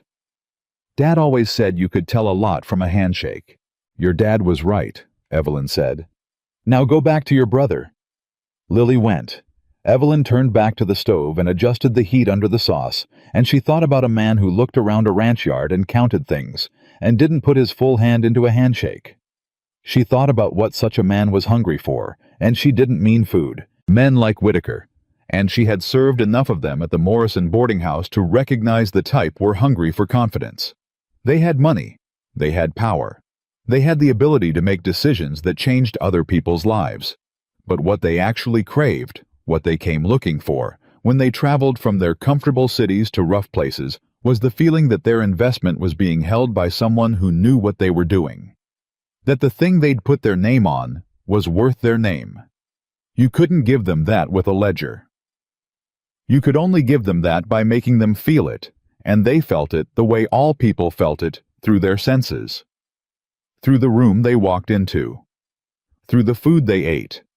Through the conversation around the table. She knew exactly what she was doing. The morning passed with the controlled intensity of a kitchen at full production. Thomas managed the fire and the heavy lifting. Lily supervised Rose and Samuel, who had been given specific instructions to be seen and not heard, and to stay out of the main house until dinner was over. Cooper appeared at the kitchen window at his usual time, got his coffee from Lily, and then, apparently reading something in the quality of the morning, stayed near the kitchen for the next 2 hours, doing small, useful tasks without being asked. She didn't remark on this. She simply handed him things to carry when she needed them carried. At 11, Nathaniel came to the kitchen. Not the 6:45 visit, this was different, the middle of the morning something has happened visit, and she could tell before he reached the door. "Walk with me," he said. She wiped her hands, told Thomas to watch the sauce low heat, don't let it reduce more than a quarter, and followed Nathaniel into the yard. He didn't speak until they were far enough from the buildings that the wind would take their voices. Then he stopped and turned to face her, and she saw it clearly now, the controlled tension in his jaw, the particular stillness of a man absorbing news, and not yet deciding what to do with it. "Whitaker's heard things," he said. She waited. "There's a man in Billings, a banker named Aldridge, who's been acquiring land in this section, quietly over the past year, buying out operators who've had trouble sometimes before the trouble becomes public knowledge." He stopped, looked past her toward the far fields where the cattle were moving slow in the late morning cold. "Whitaker is acquainted with Aldridge." She understood what he was not saying. "He's considering selling the investment stake. More than considering." His voice was flat, even, the kind of even that cost something. "Aldridge has made an offer for Whitaker's position. Whitaker told me this morning as a courtesy." That's the word he used. Courtesy. He said the word like it tasted wrong. "He said he wanted me to have the opportunity to make the case for the original arrangement before he responded to Aldridge's offer." "Tonight's dinner," she said. "Yes." "How long do we have?" "He leaves tomorrow morning. He'll send his answer by telegram within 48 hours. Nathaniel turned back to her. "If Aldridge gets the stake, he won't be interested in keeping the operation running. He'll foreclose and take the land. He's done it twice already this year." He was quiet for a moment. 2 operations he did it to both of them, had men who'd worked there for 10-15 years, families in the territory. They all lost their positions. She thought about Hayes, about Prentice and Cooper and Greer and the 37 other men whose names she had learned over the past 9 days. About their faces at the table in the mornings, the way they'd begun to look in the last week, not beaten down anymore but forward-facing. "Nathaniel," she said. It was the first time she'd used his given name. She hadn't planned it. It came out because the situation required it, because what she was about to say required a register that Mr. Carter didn't accommodate. He registered the shift she saw it, but he didn't correct it. "What I'm going to put on that table tonight," she said, "is the best meal that man has eaten since he left Chicago." But the food isn't the argument. The argument is what he sees when your men sit down. You need every man at that table tonight, not the senior hands, all of them. And you need them the way they've been this past week, present, talking like people who belong somewhere. He was looking at her steadily. That's not how investor dinners work. I know, she said.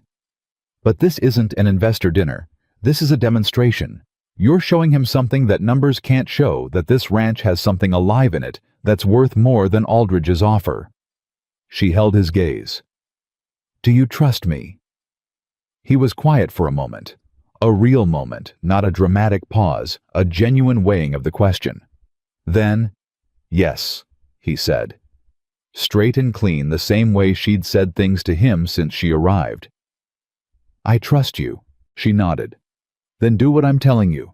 Every man at the table, and you sit at the head and you talk to Whitaker about the ranch the way you talked to me last night, like you believe in it, like it has a future, like it's a thing worth keeping. He looked at her for a moment longer. Something in his expression that she had learned to recognize the brief, almost reluctant quality of a man who is feeling something he hasn't felt in a while, and is not entirely sure what to do about it. All right, he said. She went back to the kitchen. At 2 p.m, the fire happened. She heard it, before anyone told her a change in the quality of the air. Something acrid beneath the cold, and then the sound of men shouting from the direction of the western fields.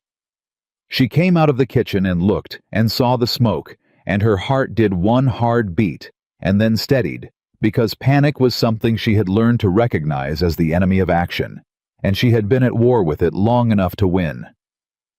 Thomas, she said loud and clear. He was already at the kitchen doorway. I see it, he said. Stay here. Keep that fire going, and don't let anything burn. She was already walking. The roast needs turning in 20 minutes. Set the coffee aside to the cool burner. You know what to do. Mama, you know what to do, she said again, and she was already crossing the yard at a speed that would have surprised most people who had not watched her move when something needed doing. The western cattle field was the one she'd heard Hayes mention in the second day of operations, the one where the gate mechanism had been stiff for 2 seasons, a repair that had been on the list and had not reached the top of it.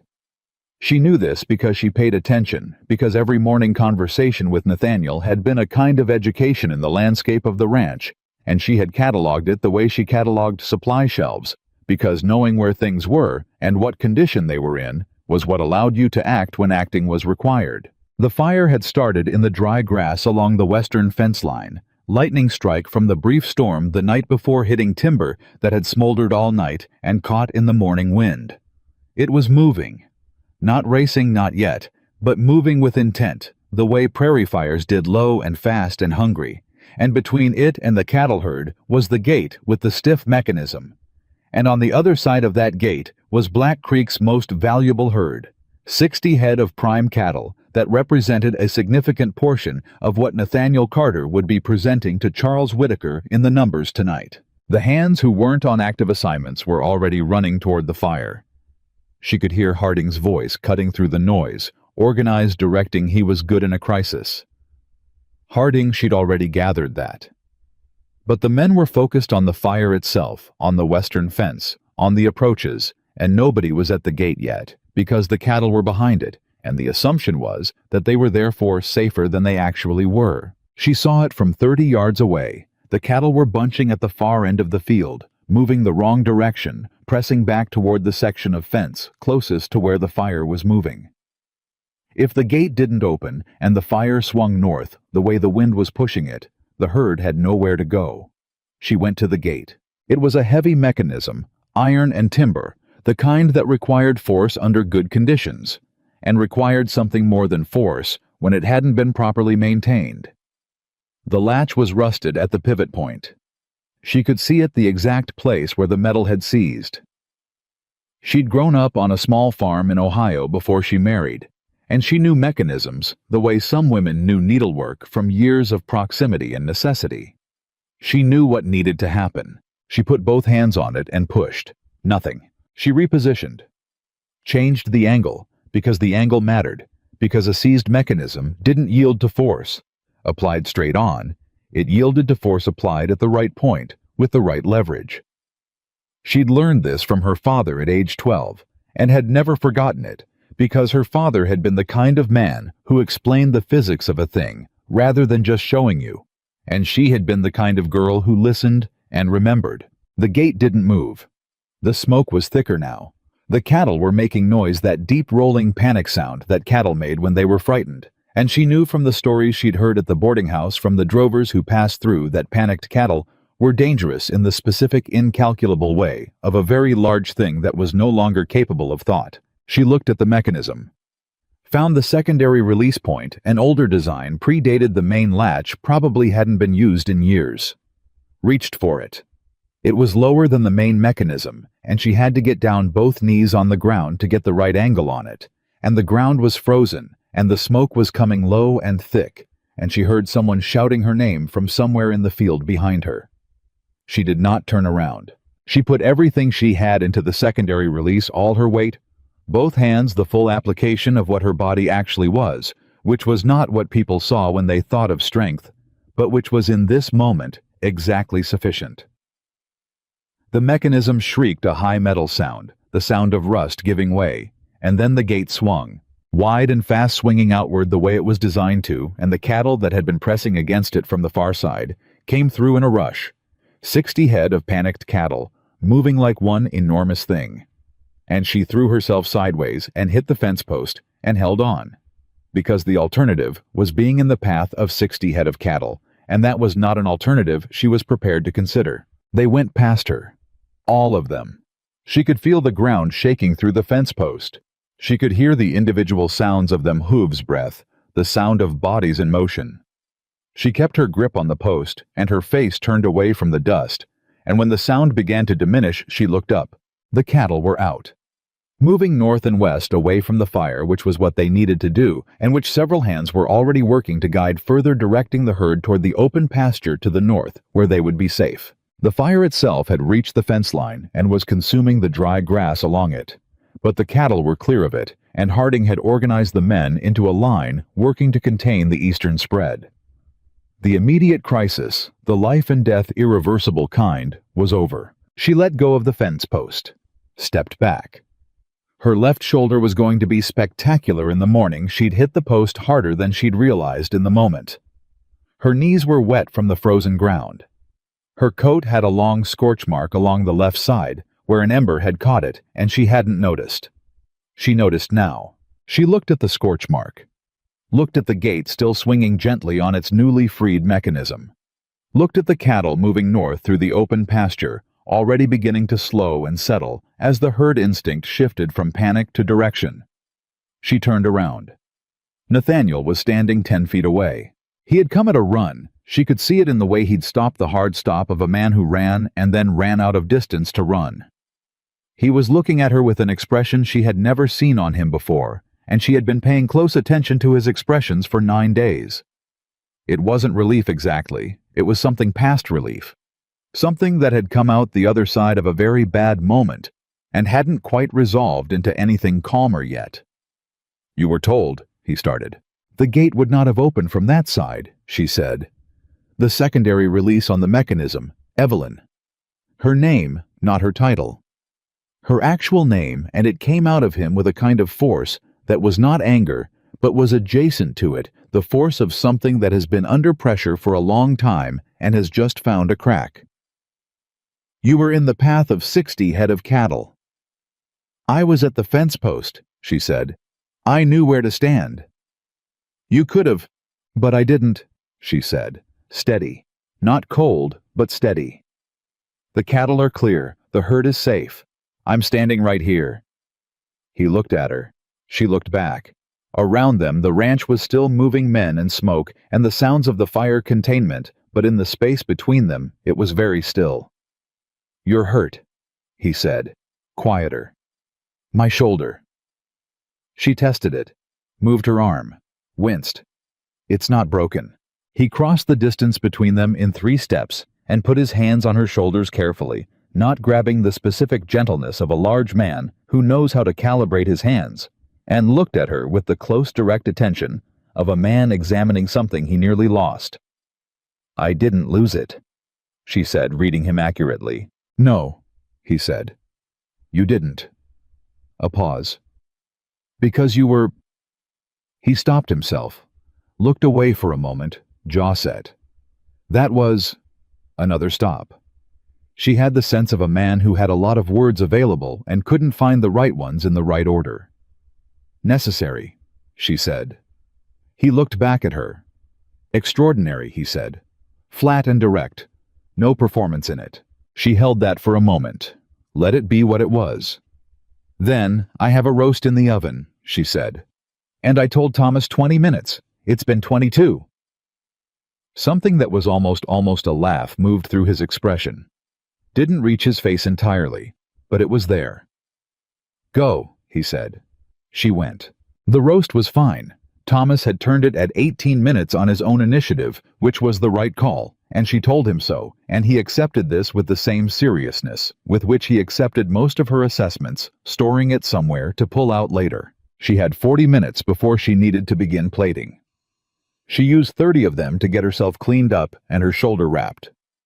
Rose had found her way to the kitchen during the crisis, and was sitting in the corner watching everything with the enormous, careful eyes of a 6-year-old, who had understood that something frightening had happened, and was waiting to take her cue from her mother, and she let Rose sit close while she worked, which was not something she normally allowed in a full production kitchen, but today was not a normal day. "Mama," Rose said. "Were you in the fire?" "Near it," Evelyn said. "Hayes said you opened the gate." "I did." A pause. "Were you scared?" She thought about Samuel asking her this same question after his fall in the barn. She thought about what she'd said then. "Yes," she said. "I was." Rose was quiet for a moment, processing this. Then, "But you did it anyway." "Yes." "Why?" She considered the question. Rose was 6 and deserved a real answer, not a simplified one she'd always believed that had always given her children the real answer when they asked real questions because the simplified ones were condescending and children knew it. "Because the cattle needed someone to open that gate," she said, "and I was the one who knew how." Rose appeared to find this satisfactory. She tucked her feet up under herself on the stool and watched her mother work, and didn't say anything else. And the kitchen filled with the smell of the roast and the sauce and the bread that Thomas had kept from burning. And outside the smoke was diminishing, as the men got the fire under control, and the evening was coming in over the Montana hills, the way it always did, fast and cold and certain. Charles Whitaker came to the table at 6 o'clock. He was not a tall man, Evelyn had gathered from Lily's report, and what she saw of him through the brief crack of the bunkhouse door.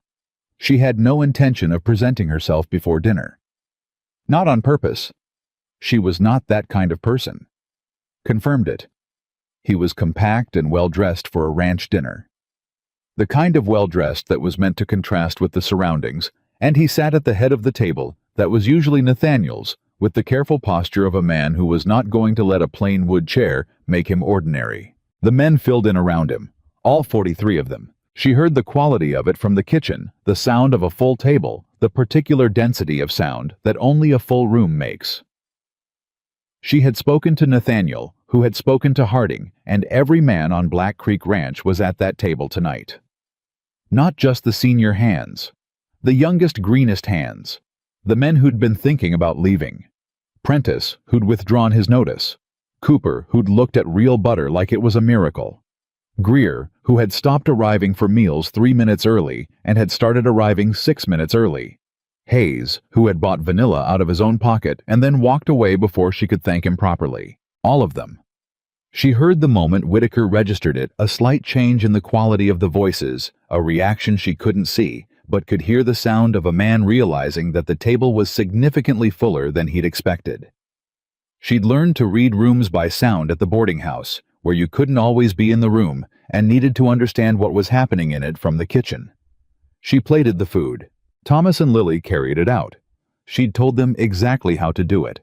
Had rehearsed it once, had been completely clear about the pace and the order, and what to say if anyone asked them anything, which was to be polite and minimal. She heard Whitaker say something to Lily as she set his plate, and Lily's voice in response, clear and courteous, and utterly unintimidated, the voice of a girl who had been raised in a boarding house where she'd been fielding questions from grown strangers since she was old enough to carry a menu. Then the table went quiet, in the way it went quiet when food arrived and was real food. The brief suspension of conversation that was the most honest review a cook ever received. She waited. She stood in the kitchen with her wrapped shoulder and her flour-dusted hands, and she waited, and she did not pretend the waiting was easy, because it wasn't because this mattered more than most things she had cooked for, because on the other side of that bunkhouse door were 43 men whose future was partially sitting on a table she had set. Hayes's voice. First she recognized it could identify all of their voices now by some combination of pitch and rhythm, and the particular character of how they chose words. He said something to the man beside him. She couldn't hear the words. Then a low sound of agreement from across the table. Then Whitaker's voice. She heard it come through the wall, and she couldn't make out the sentence, but she could make out the tone, and the tone was not the clipped evaluating tone of a man performing politeness. It was the tone of a man who had just been surprised. Nathaniel's voice answering, steady and grounded in the way he sounded when he was talking about the ranch and meant it, the way she'd been telling him to sound for 3 days, the way he hadn't been able to quite manage in the abstract, but which came naturally when he was at his own table with his own men. She exhaled. 20 minutes in, when the conversation from the bunkhouse had settled into the comfortable overlapping rhythm of a table that was actually eating and actually talking, Thomas appeared in the kitchen doorway. He looked at her. She looked at him. He gave her a small nod, not a word. Just the nod, the one that meant everything was going as it should, and she nodded back, and he returned to the table. At 7:15, when the dinner was well established and the dessert had gone out, the apple cake she'd been planning since Hayes came back with the vanilla. The thing she'd wanted to make under different circumstances, but which had turned out to be exactly right for these ones. She heard a chair push back from the table and footsteps coming toward the kitchen. Not Nathaniel's step. Heavier. More deliberate. She turned from the stove. Charles Whitaker stood in the kitchen doorway. He looked at her for a moment, at the kitchen, at the organized production of it, at her with the appraising expression of a man who had spent his adult life assessing operations and had learned to look past the surface to the working parts.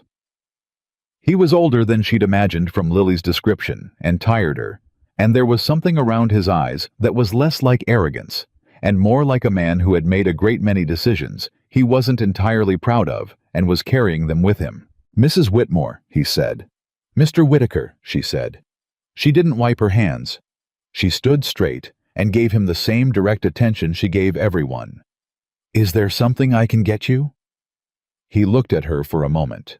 Then he said with the particular bluntness of a man who had decided to skip the preamble, "Carter tells me you arrived 9 days ago. That's correct? With 4 children and a cracked wagon wheel. Also correct." He was quiet for a moment. Looked around the kitchen again, which was... She was aware a significant contrast to what he'd likely been told about the kitchen situation at Black Creek Ranch. "The men out there," he said. "They've been like this for 9 days. Or is tonight a performance?" She met his eyes. "Go ask Hayes," she said. "He's been in this kitchen before 4 in the morning all week. Ask him what it looked like when I arrived and what it looks like now." She paused. "Or ask Prentice. He withdrew his notice 6 days ago. It's not my notice to talk about, but you can ask him why." Whitaker looked at her. Not hostile, she noted, genuinely considering. "You know what's at stake tonight?" "I know what's been at stake every morning since I arrived," she said. "It's a 43-man operation in a hard season with good men who needed someone to care whether they ate well. That's what I've been doing." She held his gaze. "Tonight is the same. I don't cook differently because you're here, Mr. Whitaker. The food's the same food I've been making all week." He was quiet again. Something in his expression shifted, just slightly. The evaluating quality became something less practiced. "That cake," he said after a moment. "Vanilla," she said. "Hayes brought it from Billings, out of his own pocket." She let that sit for a moment. "That's the kind of men Nathaniel Carter has on this ranch. I thought you should know where the vanilla came from." He looked at her for a long moment. Then he nodded once, a small and definitive nod that could mean any number of things. He turned back toward the door. "Mr. Whitaker," she said. He stopped. "This ranch," she said, "is not the place it was when I arrived. It's also not finished becoming what it's going to be. But the bones of it are sound, and the man running it knows what he's doing, and the people working it are worth something." She paused. "I think you know that. You wouldn't have come this far to make a decision you'd already made." He was still for a moment. Then, without turning around, "Good dinner, Mrs. Whitmore." "Thank you," she said. He went back to the table. She stood in the kitchen and listened to the sound of her children moving through the room behind her. Rose asleep on the cot she'd set up in the corner. Samuel, with his wrapped wrist, drawing something on a piece of paper by the light. Thomas at the work table across from Lily, who was pretending to read and was actually listening to the sounds from the bunkhouse. She picked up a cloth and began cleaning the stovetop. At 9:15, after the table had cleared and the bunkhouse had settled into its night sounds, and Whitaker had retired to the main house guest room that Nathaniel had prepared. Harding appeared at the kitchen door with the expression of a man who had witnessed something he wanted to report but was too professional to celebrate prematurely. "How did it go?" she asked. "I've been on this ranch 11 years, he said. "I've never seen Mr. Carter talk about this place the way he talked about it tonight. To Whitaker, right there at the table." He paused. Like he was proud of it. She absorbed that, turned it over. "And Whitaker..." Harding was quiet for a moment. "He ate 2 pieces of the cake," he said. She looked at him. "2 pieces," he said. "I counted." She turned back to the stove, and in the kitchen with her children around her, and the fire still going, and the Montana dark pressing against the windows, Evelyn Whitmore allowed herself very briefly to feel something that was close to hope, and getting closer. Outside in the main house, Nathaniel Carter sat across from Charles Whitaker and talked about the ranch the way he hadn't talked about anything in 6 years, like it was real, like it was alive, like it was worth fighting for. And Whitaker, who had come to Montana to make a decision he'd been mostly certain about, listened to a man who had been re-inhabited by belief and thought about a kitchen that had been chaos 2 weeks ago, and thought about 43 men who had sat around a table tonight like they belonged there. He thought about 2 pieces of apple cake. He pulled out his notebook and wrote something down. Nathaniel watched him write and said nothing and waited. And the fire in the main house burned steady, and across the yard the kitchen light was still on. The telegram arrived on a Wednesday. Evelyn knew before Harding brought it to her, knew from the way he crossed the yard with that particular set to his shoulders, the same set he'd had when he'd told her about Whitaker moving his arrival up the posture of a man carrying news that hadn't finished becoming good or bad yet. She was at the work table rolling pie crust because the hands had started requesting specific things, and pie had come up 3 times in 2 days, and she'd decided that was a sufficient majority. She looked at Harding's face when he came through the door and set down the rolling pin. "Well," she said. He held out the telegram. She took it, read it once, read it again, set it on the work table. Whitaker was staying in. Not with enthusiasm, the language was Whitaker's, which was to say, precise and non-effusive, the language of a man who had revised a decision he'd been comfortable with, and was not going to pretend the revision had been easy. He had elected to maintain his investment position in Black Creek Ranch through the following fiscal year contingent on quarterly operational reviews. He had declined Aldridge's offer. He had noted in language that was as close to personal as Whitaker apparently got that the current operation showed signs of a materially improved working culture. Materially improved working culture. Harding was watching her face. "Mr. Carter's already read it," he said. "He wanted you to see it." She nodded, picked up the rolling pin, put it down again, looked at the telegram one more time at those 3 words that meant 43 men were keeping their jobs, and Nathaniel Carter was keeping his land, and her children were going to eat breakfast here tomorrow and the day after that. "Where is he?" she asked. "South pasture. He'll be back by noon." She picked up the rolling pin. "Tell him the pie will be ready at 1, she said. "And tell him I said congratulations. From me." Harding nodded, took the telegram back gently. At the door, he paused the way he always paused when he was going to say something he'd been turning over for a while. "Mrs. Whitmore," he said. She waited. "For what it's worth." He stopped, adjusted. "The men know what you did. Not just the dinner, the gate, all of it." He cleared his throat. "They're not the kind of men who say things out loud, but they know." She looked at him. "I know they know," she said. "That's enough." He left. She stood in the kitchen with the pie crust half rolled, and the morning light coming through the window and the sound of her children somewhere in the yard. Rose's laugh high and sudden, and Samuel's voice responding, and Thomas saying something in the older brother register he'd been developing, the one that was more patient than she expected a 13-year-old to be, and she let herself have 1 full minute of something uncomplicated. Just 1 minute. Then she finished the pie crust. Nathaniel came back at noon as Harding had said he would. She heard his horse in the yard and the sound of him dismounting, and then a pause she recognized as him reading something the telegram which Harding must have brought to him, and then his boots on the kitchen floorboards. She had the pie cooling on the work table. She had coffee ready. She had a cold lunch plate because she'd noticed that on days Nathaniel came back from the south pasture at noon, he hadn't eaten since before 6 in the morning. And a man who hadn't eaten since before 6 didn't need to sit down to a formal meal. He needed cold beef and good bread and coffee, and he needed it immediately. He came in and looked at the plate, and then at her, and something in his face did what it sometimes did. Now, something she'd been watching happen gradually over the past 10 days. The slow, uncertain opening of a man who had locked things down so thoroughly, he'd forgotten what unlocked felt like. "You didn't have to," he started. "Sit down," she said. He sat. He ate. She poured the coffee. She sat down across from him, which she hadn't done before in this kitchen, always remaining standing, always positioned at the stove or the work table, always in the posture of someone who was here to work. She sat down because the telegram was on the table between them, and because some moments required you to be present in a different way than usual. "Congratulations," she said. He looked at her across the table. He was still in his work coat, hands rough and cold from the morning, and he looked tired. In the way he'd looked tired the night before Whitaker's dinner, not depleted, but opened up the tiredness of a man who'd been holding something very tightly for a very long time and had just eased his grip.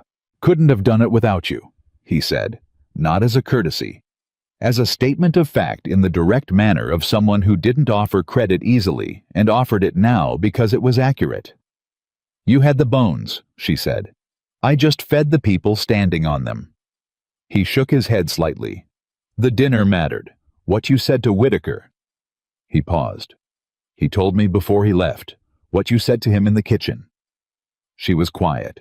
"He said you told him to ask Hayes about the vanilla," Nathaniel said. His voice had a quality she hadn't heard in it before, something almost careful, like he was handling something he didn't want to damage by being clumsy with it. "He asked me about it after dinner. I didn't know what he was talking about. Hayes bought vanilla in Billings out of his own pocket," she said, "for the apple cake.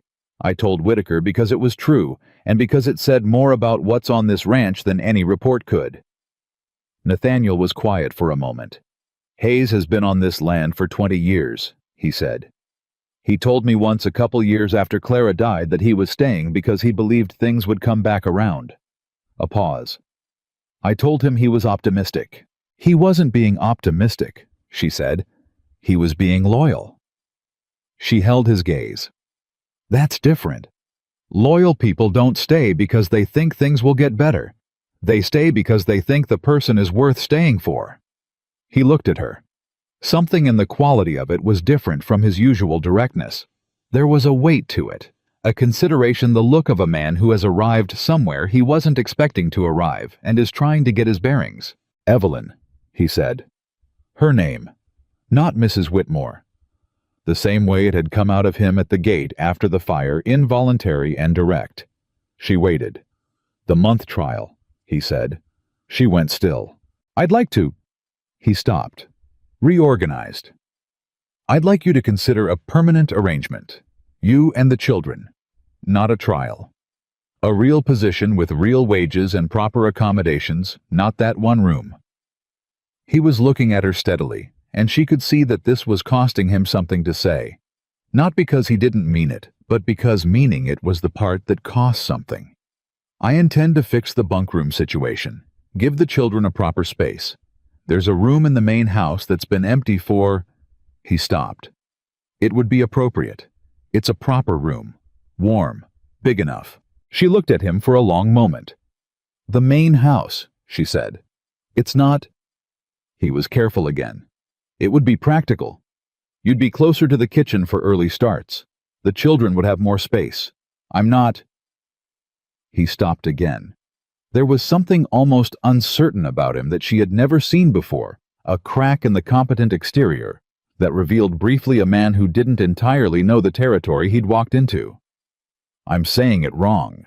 You're saying it fine, she said quietly. I want you to stay, he said, straight and simple, with the bluntness of someone who has given up on finding the polished version. Not because of the investor, not because of the kitchen. I want... He put his hands flat on the table. The particular gesture she'd come to understand meant he was grounding himself in something solid when the words got uncertain. I want my ranch to feel the way it's felt this past week and a half. And when I'm honest with myself about why it feels that way, the answer isn't the food. The kitchen was very quiet. Outside the ranch was going about its afternoon. She could hear it, the distant sounds of men and animals, and work the heartbeat of the place that had been silent for too long and was now speaking again. She looked at him. She thought about Thomas Sr., who she loved and missed with a constancy that was part of her, now woven into how she moved through days. She thought about her children, who had eaten well for 11 nights, and who were each of them visibly and measurably better than they'd been when they pulled up to this gate in a cracked wagon. She thought about the answer she'd been giving herself for the past week. Every time she noticed that the morning conversations with Nathaniel lasted longer than they needed to, every time she registered the particular quality of the silence he left behind when he walked back across the yard, she thought about what she'd said to Hayes that first morning. A broken life could still be rebuilt. We'll stay, she said. He held very still. On one condition, she said. Name it. The kitchen is mine, she said.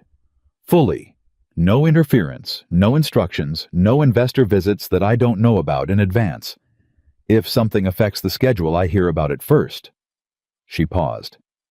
And my children are not ranch hands. Thomas is learning, and that's good, but he learns at the pace I determine. Samuel's wrist comes first. The girls are not to be made to feel they're in the way. Agreed, he said immediately, and without qualification. And the wages you offered, she said.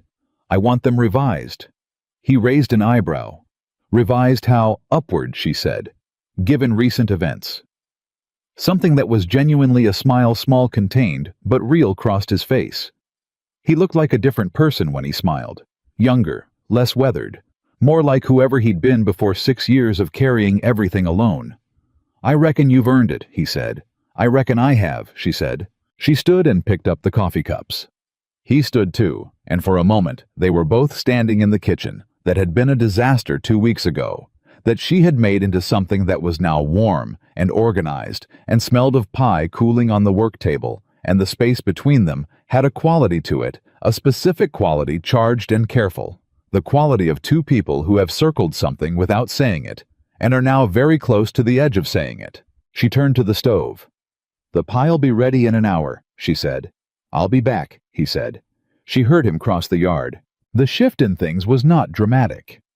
That was the first thing to understand about what happened in the weeks that followed, that it wasn't a single moment, a revelation, a sudden flowering. It was a series of small things that accumulated and compounded the way small things did, the way the ranch's decline had accumulated, and the way its recovery was accumulating one day at a time, one small change at a time, until you looked up one morning and the whole shape of something was different. The children moved into the room in the main house 2 days after the telegram.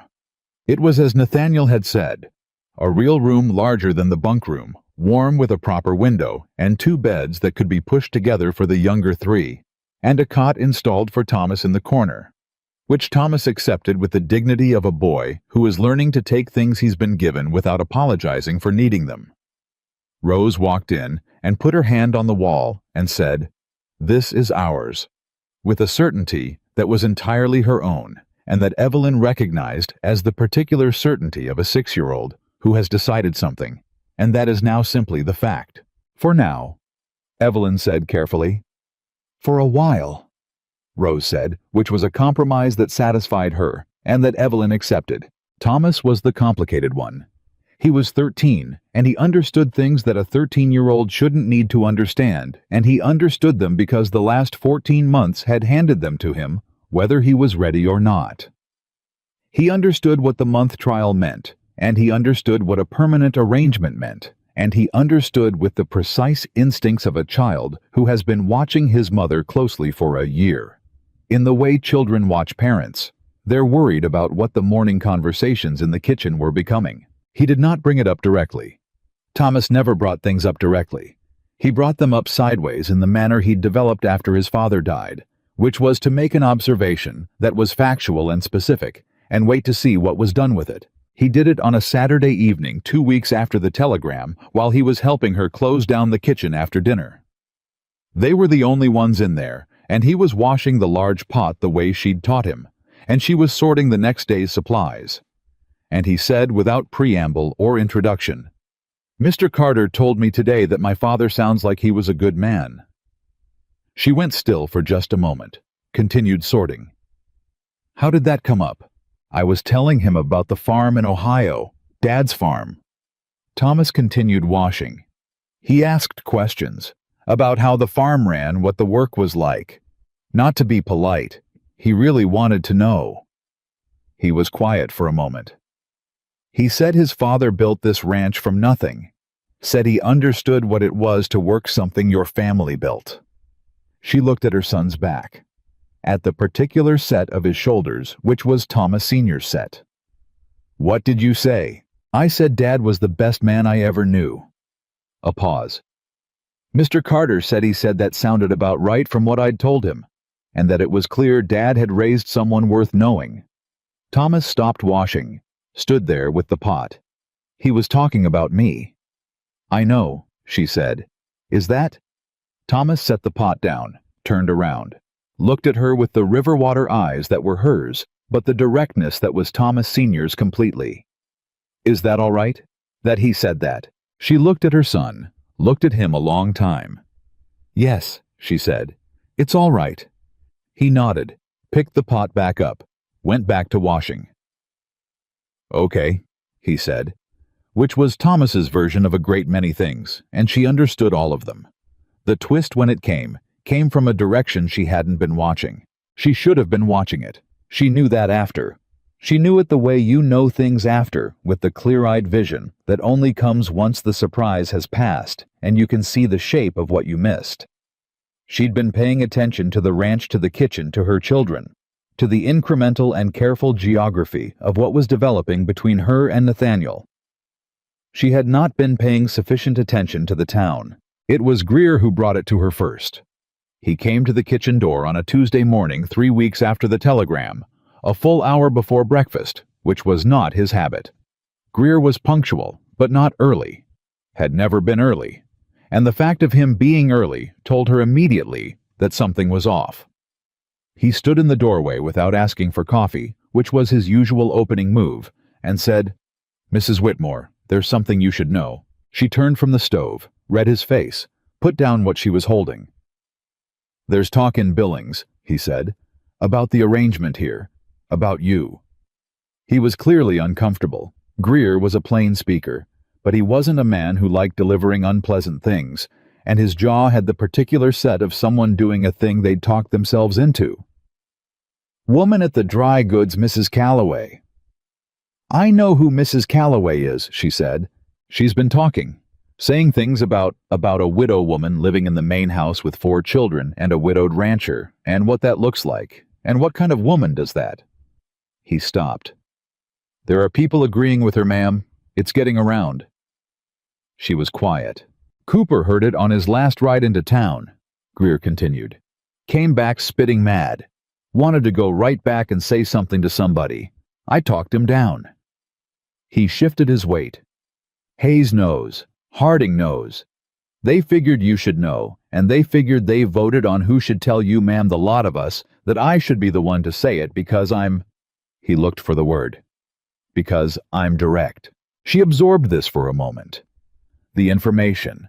The fact of her men she'd started thinking of them that way, without noticing taking a vote in the bunkhouse about who should be the one to bring this to her, that they'd thought about it carefully, and sent Greer because Greer was direct, and they respected her enough to give her the truth straight.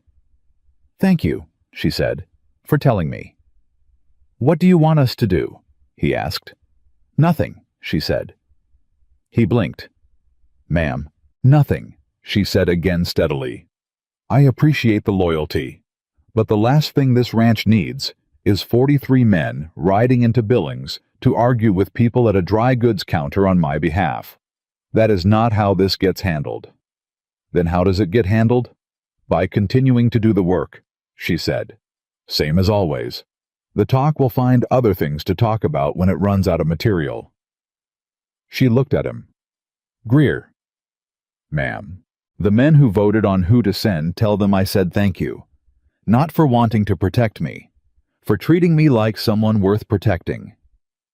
She held his gaze. "That means more than they know." He nodded. Went back out. She stood in the kitchen for a moment, breathing carefully. Then she went back to the stove because breakfast didn't make itself, and 43 men were going to be at the table in 2 hours, and they needed to eat. She didn't tell Nathaniel. She decided this the same morning while the biscuits were in the oven, and she was turning over the decision the way you turned over a difficult piece of work, examining it from all sides, looking for the flaw in her thinking.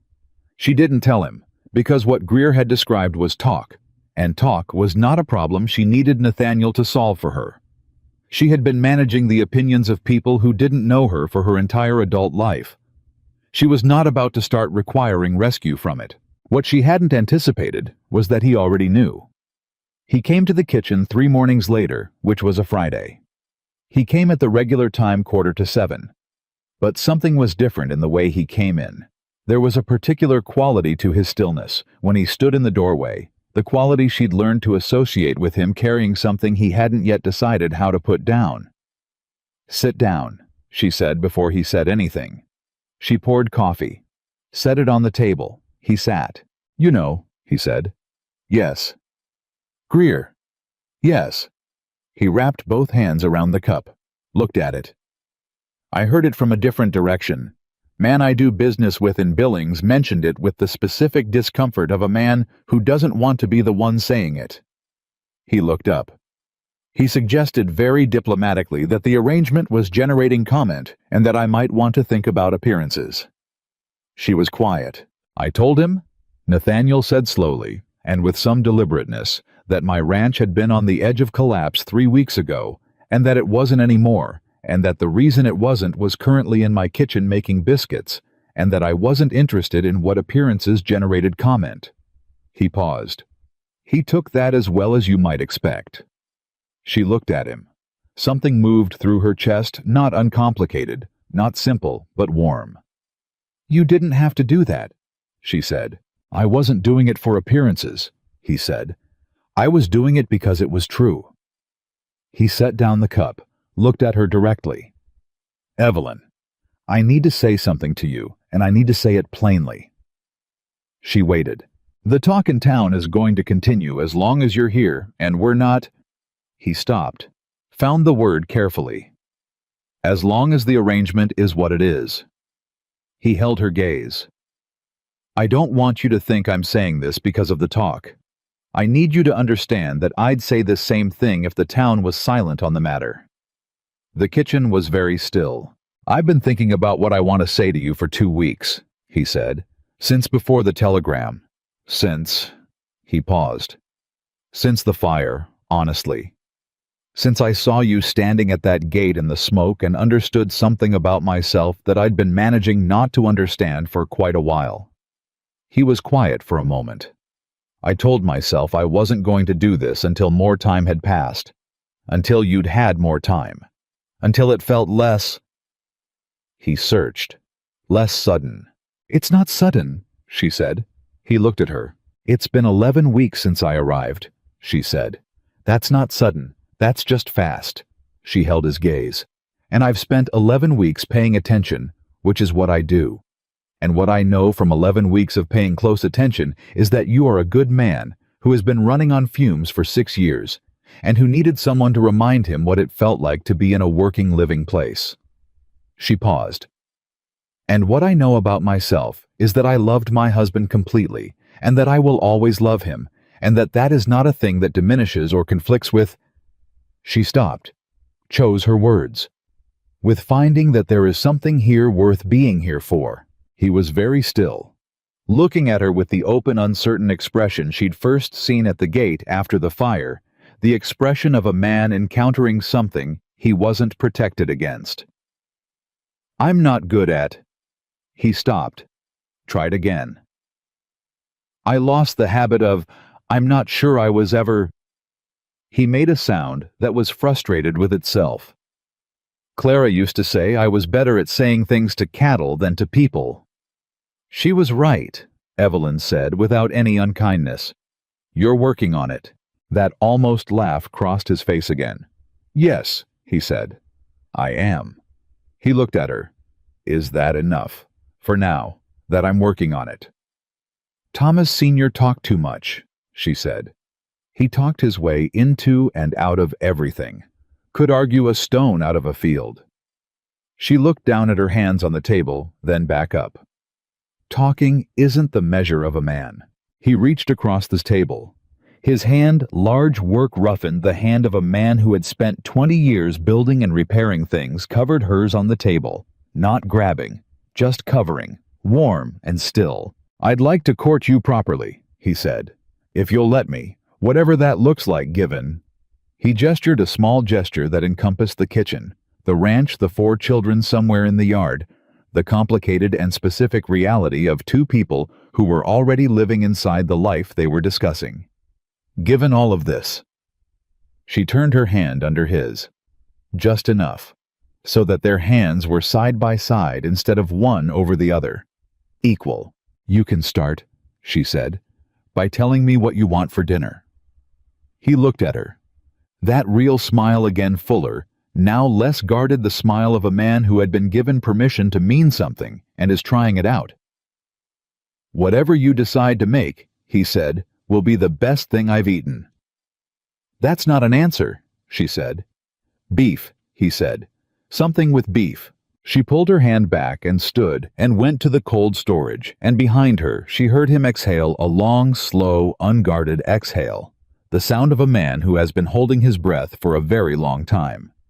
She did not comment on it. She was too busy trying not to show that her hands were slightly unsteady as she reached for the beef. The complication arrived 17 days later in the form of a man named Silas Dent. She didn't know the name at first. She knew the situation before she knew the name because the situation arrived in pieces. A conversation she overheard between Harding and Nathaniel that she wasn't meant to hear a name mentioned that she didn't recognize, but filed the particular quality of Nathaniel's silence at breakfast the next morning, which was different from his usual working silence. This was the silence of a man sitting with something unpleasant that he hadn't decided to share yet. She gave him a day. She'd learned his timelines. He needed a day to process things before he could talk about them clearly, and pressing before the day was up, produced a shorter and less useful version of the truth. He came to the kitchen the second morning and told her. Silas Dent was Aldridge's man in the region. Not publicly officially, he was a land agent buying and selling property throughout the territory, a respectable enough trade. Unofficially, for the past 18 months, he had been working a specific strategy on behalf of the Aldridge land buying operation, which was to identify properties under financial stress and accelerate that stress through methods that were technically legal and substantially predatory. He'd done it by calling in supply debts, pressuring local merchants to restrict credit, spreading strategic information about an operation's difficulties to potential buyers and investors before those investors had independent confirmation of the facts. He's been talking to Whitaker, Nathaniel said. Evelyn looked up from what she was doing. Whitaker agreed to stay in. Whitaker agreed to stay in based on the quarterly review schedule, Nathaniel said. First review is in 6 weeks. Dent has apparently been reaching out to Whitaker's office with alternative information about the operation, about the fire, about the circumstances of the staff arrangement. He stopped. The word arrangement had a different weight to it now than it had had before their kitchen conversation, and they both heard it. Dent is suggesting to Whitaker that the fire was evidence of mismanagement, that the gate failure was negligence, and, he paused, and that the current domestic situation at the ranch reflects poorly on operational stability. She was quiet for a moment. He's using the fire against us. He's using everything against us, Nathaniel said. The gate had been on the repair list, on paper that looks like deferred maintenance. Dent knows how to read ranch records, and he knows how to present them to a city investor in the worst possible light. And the domestic situation, she said. Not a question, just a statement flat and clear. He met her eyes. He's framing it as instability, a widowed rancher with a woman of... He stopped, started again. He used specific language from what I understand, about you, about your size, your situation, making it sound... His jaw tightened. Like it was something it isn't, like it was something to be ashamed of. She absorbed this. There was a particular kind of anger she'd learned to have over the years, not the hot reactive kind, the kind that made you say things and do things you couldn't take back. The other kind. The cold, clear kind that came in under the surface and sat there very still and made you think sharper instead of less clearly. She was having that kind now. Dent has been to the ranch, she asked. Twice, before I arrived. He spoke to a couple of the hands on his second visit, tried to get information about the operation. Hayes sent him off. A pause. Hayes wasn't polite about it. Of course not, she said. What does Whitaker need for the quarterly review? Full operational report, yield projections, financial statement. He paused. And he'll likely come in person. Then we give him a better review than the last visit, she said. Nathaniel looked at her. Dent's not going to stop at Whitaker. He's going to work every avenue available to him. Suppliers, the Billings business community. If he can make the operation look unstable enough. He can't, she said. Evelyn, he cannot, she said with the cold clarity of the anger that was sitting still inside her, precise and purposeful. Listen to me. Dent is working a strategy that depends on paper, on the impression of instability. What he cannot account for, what no paper strategy can account for, is what is actually true. She stood straight. What is true is that this ranch is more operational today than it was 6 weeks ago. What is true is that 43 men showed up to work this morning and every morning for the past 6 weeks without a single additional departure. What is true is that the herd count is up, the fence line is repaired, the drainage issue is resolved, and the kitchen, which was the heart of this operation's failure, is the best thing working on this property. She held his gaze. Dent can build whatever picture he wants to build. We are going to build the real one. Nathaniel looked at her for a long moment. Something in his expression, something that had been there since the fire, since their kitchen conversation. Since the day she'd arrived, some quality of increasing certainty settled into something that was neither uncertain nor guarded anymore, something that was simply there. You know, he said, when you walked through that gate 6 weeks ago with 4 children and a cracked wagon. 5 children, she said. He stopped, looked at her. What? I had 4 children, she said. Samuel Thomas Lily Rose. She met his eyes. But I walked through that gate with 5, because Thomas Sr. came through it with me. He comes through every door I go through. He always will. She paused. I need you to know that's not a problem. It's just a fact. He looked at her with the careful, open expression she had come to understand was his version of being undone. That's not a problem, he said quietly. That's... He stopped. That's the kind of man I'd have wanted to know. She nodded. Once. Clean. Good, she said. Then you understand exactly what you're getting into. He almost smiled. I think I'm beginning to. She turned back to the stove. The quarterly review is in 6 weeks. I need you to get me Whitaker's food preferences, not his professional preferences, what he actually likes to eat. The apple cake worked because it was real. Everything works because it's real. She reached for the coffee pot. Now tell me about Dent. Everything you know. What he's done elsewhere, how he operates, what his timeline looks like. He sat down at the kitchen table. Hayes's stool, which had become over 6 weeks, as much Nathaniel's stool as Hayes's. A thing that had happened naturally, and without discussion, and he told her. All of it. He told her the way he'd started telling her things in the past weeks, with the particular fullness of a man who had spent 6 years making decisions alone, and was learning carefully, and with occasional resistance, what it was to have someone to talk to. She listened. She asked questions. She thought about Dent and Whitaker, and the 6 weeks between here and the quarterly review, and she thought about what needed to happen in those 6 weeks, and the shape of it came to her the way plans always came to her. Not all at once, but in order, one piece settling after another, the way a good pie crust came together, pressure applied correctly in the right sequence. When he was done, she was quiet for a moment. Then, "There's something we haven't done yet," she said. "What?" "The community," she said. "The people in Billings. The merchants. The families." She turned to face him. "Dent is building his case in town. He's talking to people who don't know this ranch, who only know the version he's presenting. What we haven't done is make sure those people know the other version, the real one." He looked cautious. "How?" "The Billings Harvest Social is in 3 weeks," she said. "I heard the hands talking about it. The merchants organize it every year. Half the territory attends." "I know about it," he said. "Have you been in recent years?" A pause. "No." "You're going this year," she said. "We're going. The children are going. Hayes and Harding and Cooper and Greer, and every man who wants to come is going." She held his gaze.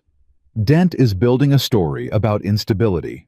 We are going to show up in person and be exactly what we are, which is a working ranch with good people on it, and we are going to let the territory see that for themselves." He stared at her. "That's—" "Yes," she said. "You want to walk into the middle of the town that's been talking about—" "Yes," she said again, with the cold, clear certainty. "Because the way you stop a story is not to hide from it. The way you stop it is to make the truth louder." She looked at him steadily. "Are you afraid of that?" He was quiet for a moment. She saw something move through his face. Not fear, but the particular thing that lived near fear in a person who'd been hurt, the instinct to protect what was fragile by keeping it in the dark. She'd felt it herself. She knew what it cost to override it. "No," he said. "Good," she said. She put the coffee pot back on the stove. "Then I'll need a proper dress." He blinked. "What?" "For the social," she said, with the specific patience of a woman who has been practical her whole life and knows exactly when practicality is the most strategic possible choice. "I don't have one. I've been cooking. I haven't needed one." She looked at him plainly. "I assume there's something in the budget." He made a sound that was unmistakably a laugh, full and sudden, surprised out of him, the kind that comes when you're not expecting it. She turned back to the stove so he wouldn't see the corners of her mouth doing what they were doing. "There's something in the budget," he said. "Good," she said. "Now eat your breakfast before it gets cold." He ate. And in the kitchen that had been a disaster 7 weeks ago, that was now the warm working heart of Black Creek Ranch. The morning moved forward, the way mornings did, one thing at a time, one decision at a time. The work of rebuilding something that had fallen apart. Done not in grand gestures, but in small and steady choices, made by 2 people who had each in their own way learned that the hardest thing was not surviving loss. The hardest thing was deciding to build again. The dress was blue. Not a bold blue, not the kind of blue that announced itself, a deep, quiet blue, the color of winter sky. Just before the light went, and Evelyn stood in the main house looking at it, the morning of the Billings Harvest Social, with the particular expression of a woman who has not thought about what she looked like in a very long time and is now being asked to think about it. Lily was the one who had opinions. Lily had been having opinions about the dress since Nathaniel had brought it back from Billings 3 days ago. A package wrapped in brown paper that he'd set on the kitchen table and not said anything about just set it there and walked back out. Evelyn had opened it alone.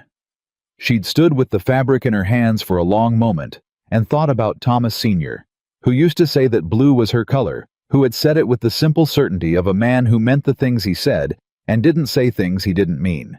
She'd folded it back up, put it on the chair, went back to the kitchen.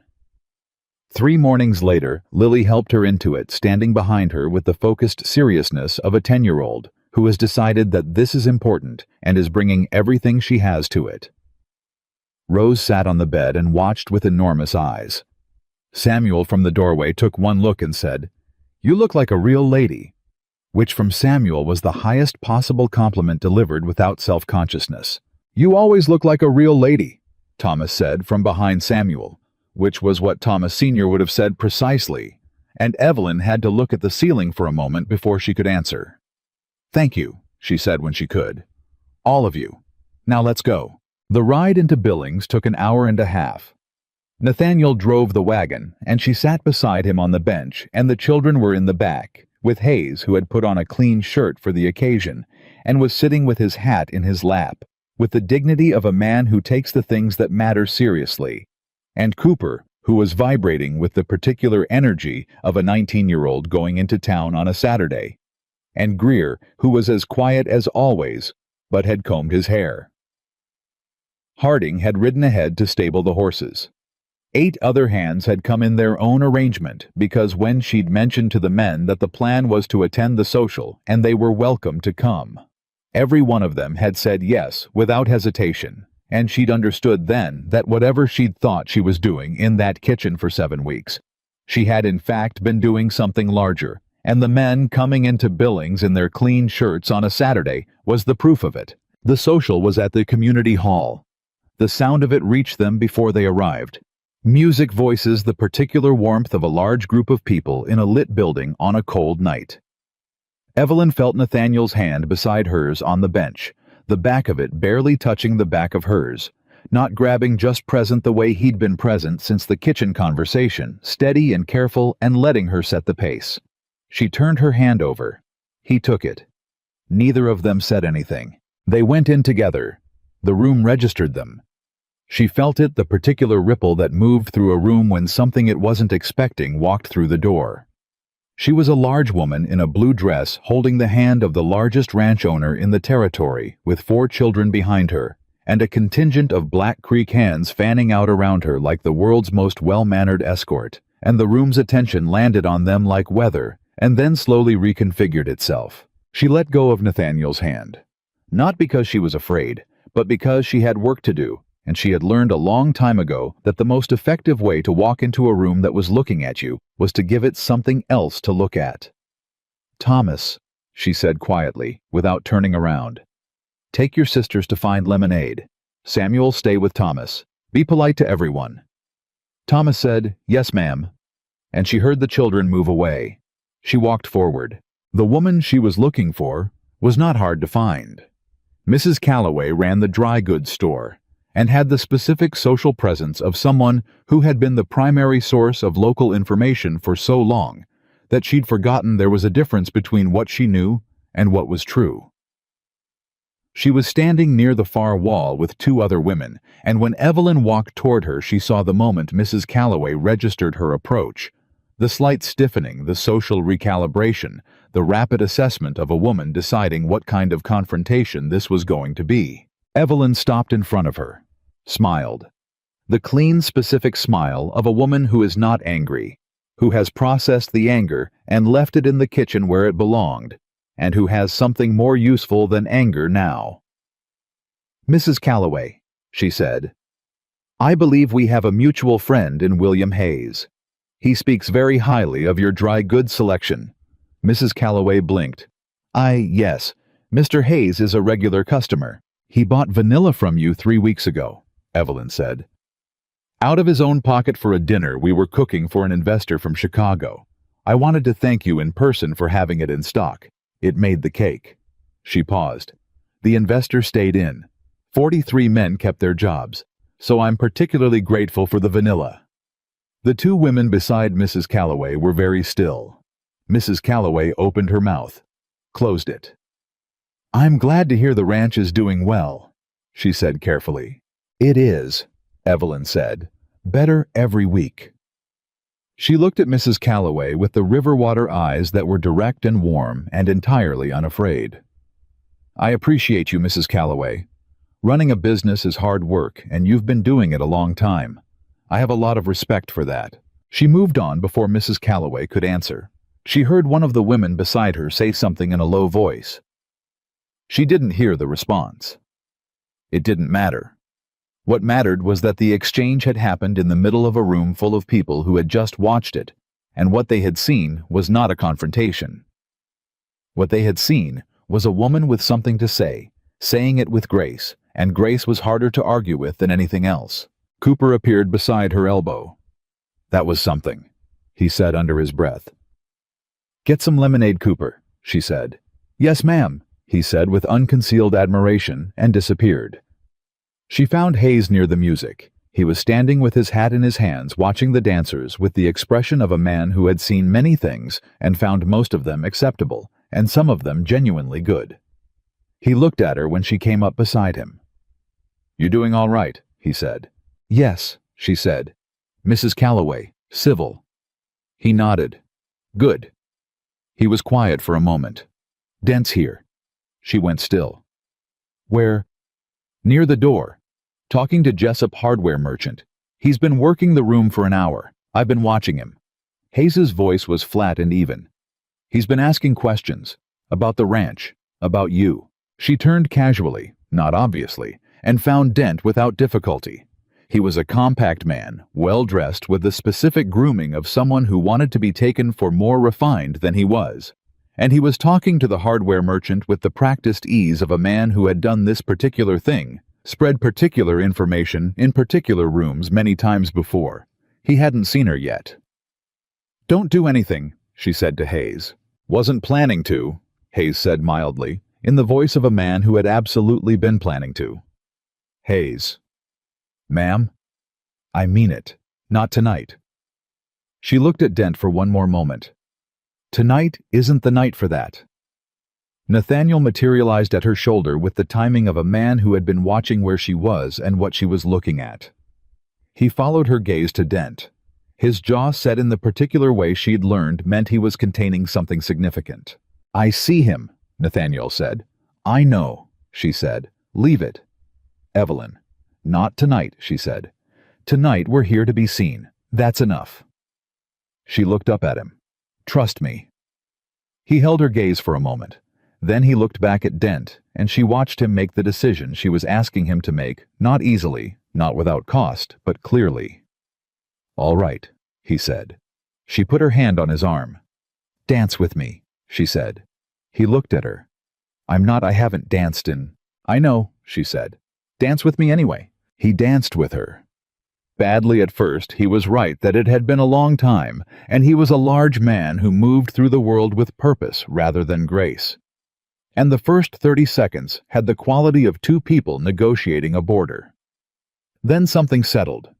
He found the rhythm, or she found it for him, and they moved through the rest of it in the uncomplicated way of two people who have gotten past the worst of not knowing each other's rhythms and are now simply present together. She was aware of the room. She was always aware of the room. She was aware of the people who were watching, and the people who were pretending not to watch, which was most of the same people. She was aware of Dent somewhere behind her who had registered them on the dance floor. She felt the shift in the room's attention. That meant he had and who was now recalculating something. Let him recalculate. Let him look at 43 men from Black Creek Ranch in clean shirts, talking to merchants and neighbors, and the families of the territory being exactly what they were. Let him look at Hayes in conversation with 3 men she recognized as neighboring ranch owners, the particular conversation of old hands who knew each other's operations and were comparing notes. Let him look at Thomas, her serious 13-year-old, talking to someone near the lemonade table with the careful posture of a boy learning how to be in the world.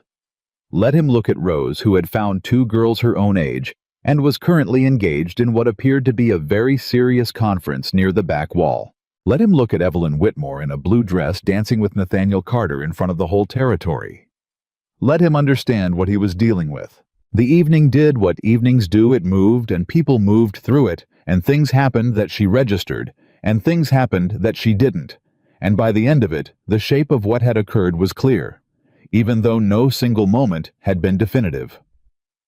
Nathaniel talked to men she'd never seen him talk to, neighboring ranchers, a banker who wasn't Aldridge's man, a merchant who supplied Black Creek's grain, and who had been, she understood from context, slightly uncertain about the ranch's creditworthiness.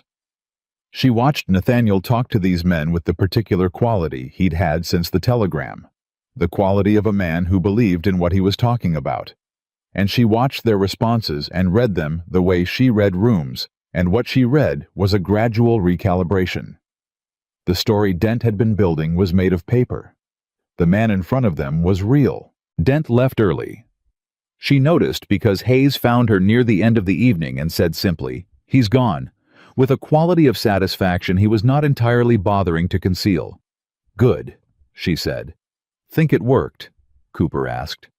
He'd appeared at Hayes's elbow as he often did, operating on the assumption that wherever Hayes was where things were happening.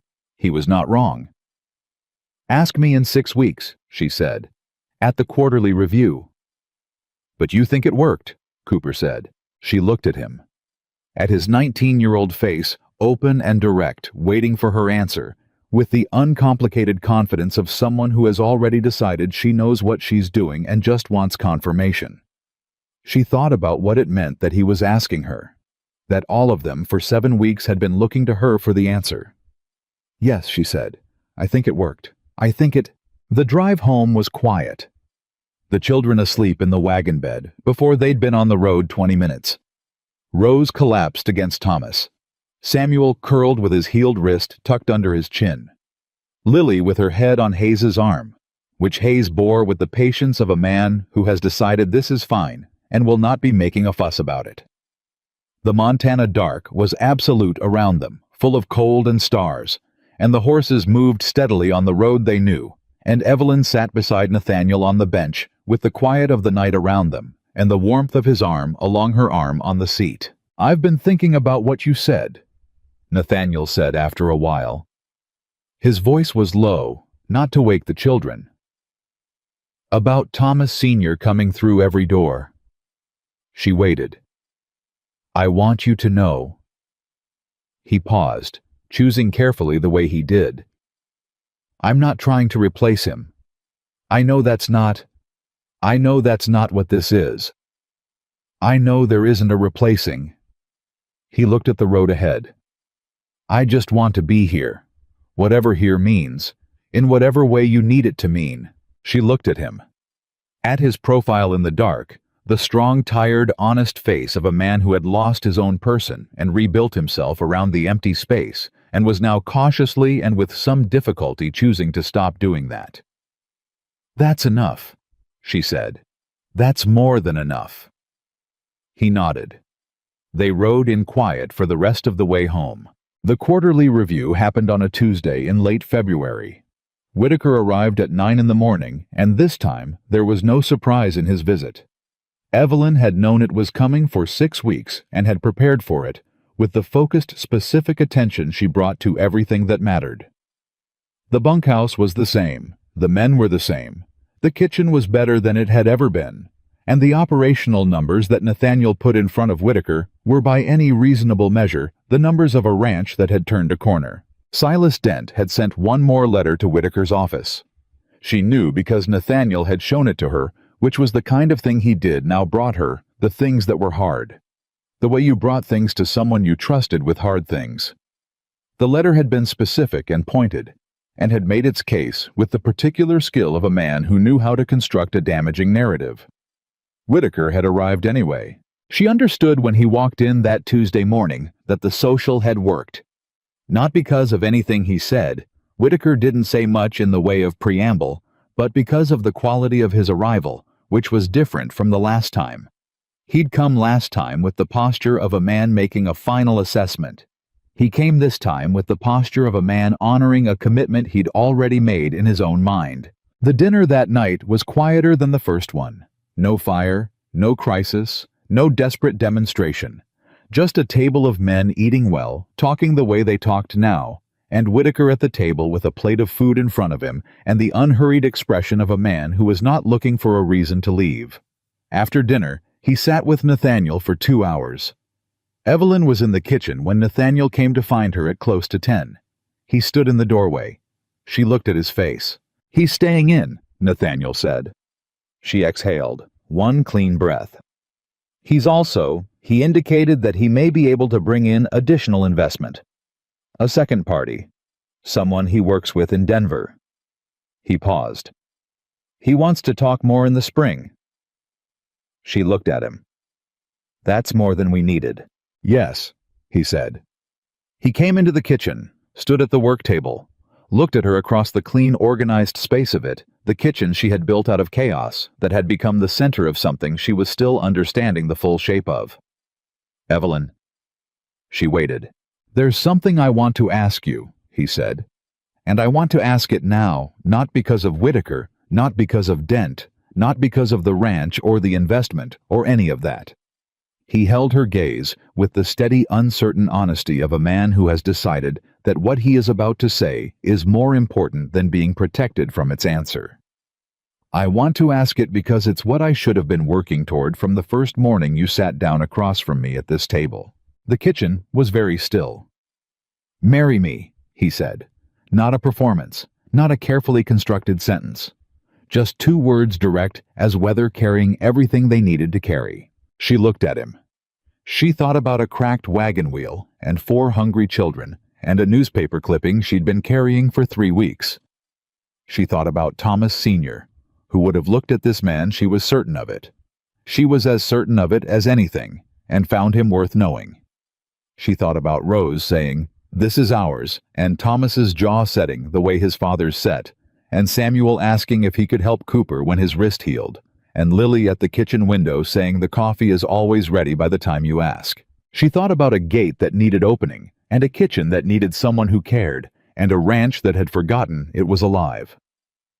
She thought about herself, Evelyn Whitmore, 33 years old, obese and widowed and flat broke, who had walked 12 miles through Montana winter with 4 children, and the stubborn specific belief that there was something on the other side of the gate worth walking toward.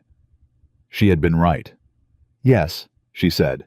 He crossed the kitchen in 3 steps and took her hands in both of his, and she let him. And the kitchen was warm around them, and outside. The Montana night was cold and clear and full of stars, and the ranch that had been dying was breathing steadily now, and the 43 men in the bunkhouse were asleep with their boots off, in a place that felt like somewhere worth being. In the months that followed, Black Creek Ranch became what Nathaniel had once believed it could be, and had stopped believing and had started believing again. The additional investment came through in April, as Whitaker had suggested. The spring calving season was the strongest in 4 years. Thomas learned to ride with a skill that made Hayes nod with the particular approval he reserved for things done properly. Samuel healed and became Cooper's shadow, and learned more about horses in 3 months than most boys learned in 3 years. Lily took over the kitchen window with such complete authority that it had by general agreement become her post. Rose planted a small garden beside the kitchen door, because she had decided the ground there needed something growing in it, and she was right, and she tended it with the patient certainty of a child who has never considered the possibility that things she tends won't grow. Evelyn and Nathaniel married on a Saturday in June in the yard of Black Creek Ranch, with every hand on the property present, and Hayes standing at Nathaniel's side with the expression of a man who has been on this land a long time, and is very glad to be here today, and the children standing with their mother Thomas, with his chin up and his jaw set and his eyes bright, Lily holding Rose's hand, Samuel beside Thomas, trying to stand the way Thomas stood. There was no ceremony borrowed from somewhere else, no words that didn't fit. The minister said the words that needed saying, and Nathaniel said what he needed to say, and Evelyn said what she needed to say, which was not many words, because she had never needed many words. And when it was done, Hayes started clapping first, which started Cooper, which started everyone, and the sound of it went out across the fields of Black Creek Ranch, and the cattle in the far pasture lifted their heads, and the sky above the Montana Territory was as wide and clear as the day Evelyn had first driven a cracked wagon through the gate and refused to leave. She had arrived with nothing. 4 children and a torn advertisement, and the particular kind of courage that doesn't announce itself. The courage that looks like stubbornness from the outside and feels like necessity from the inside.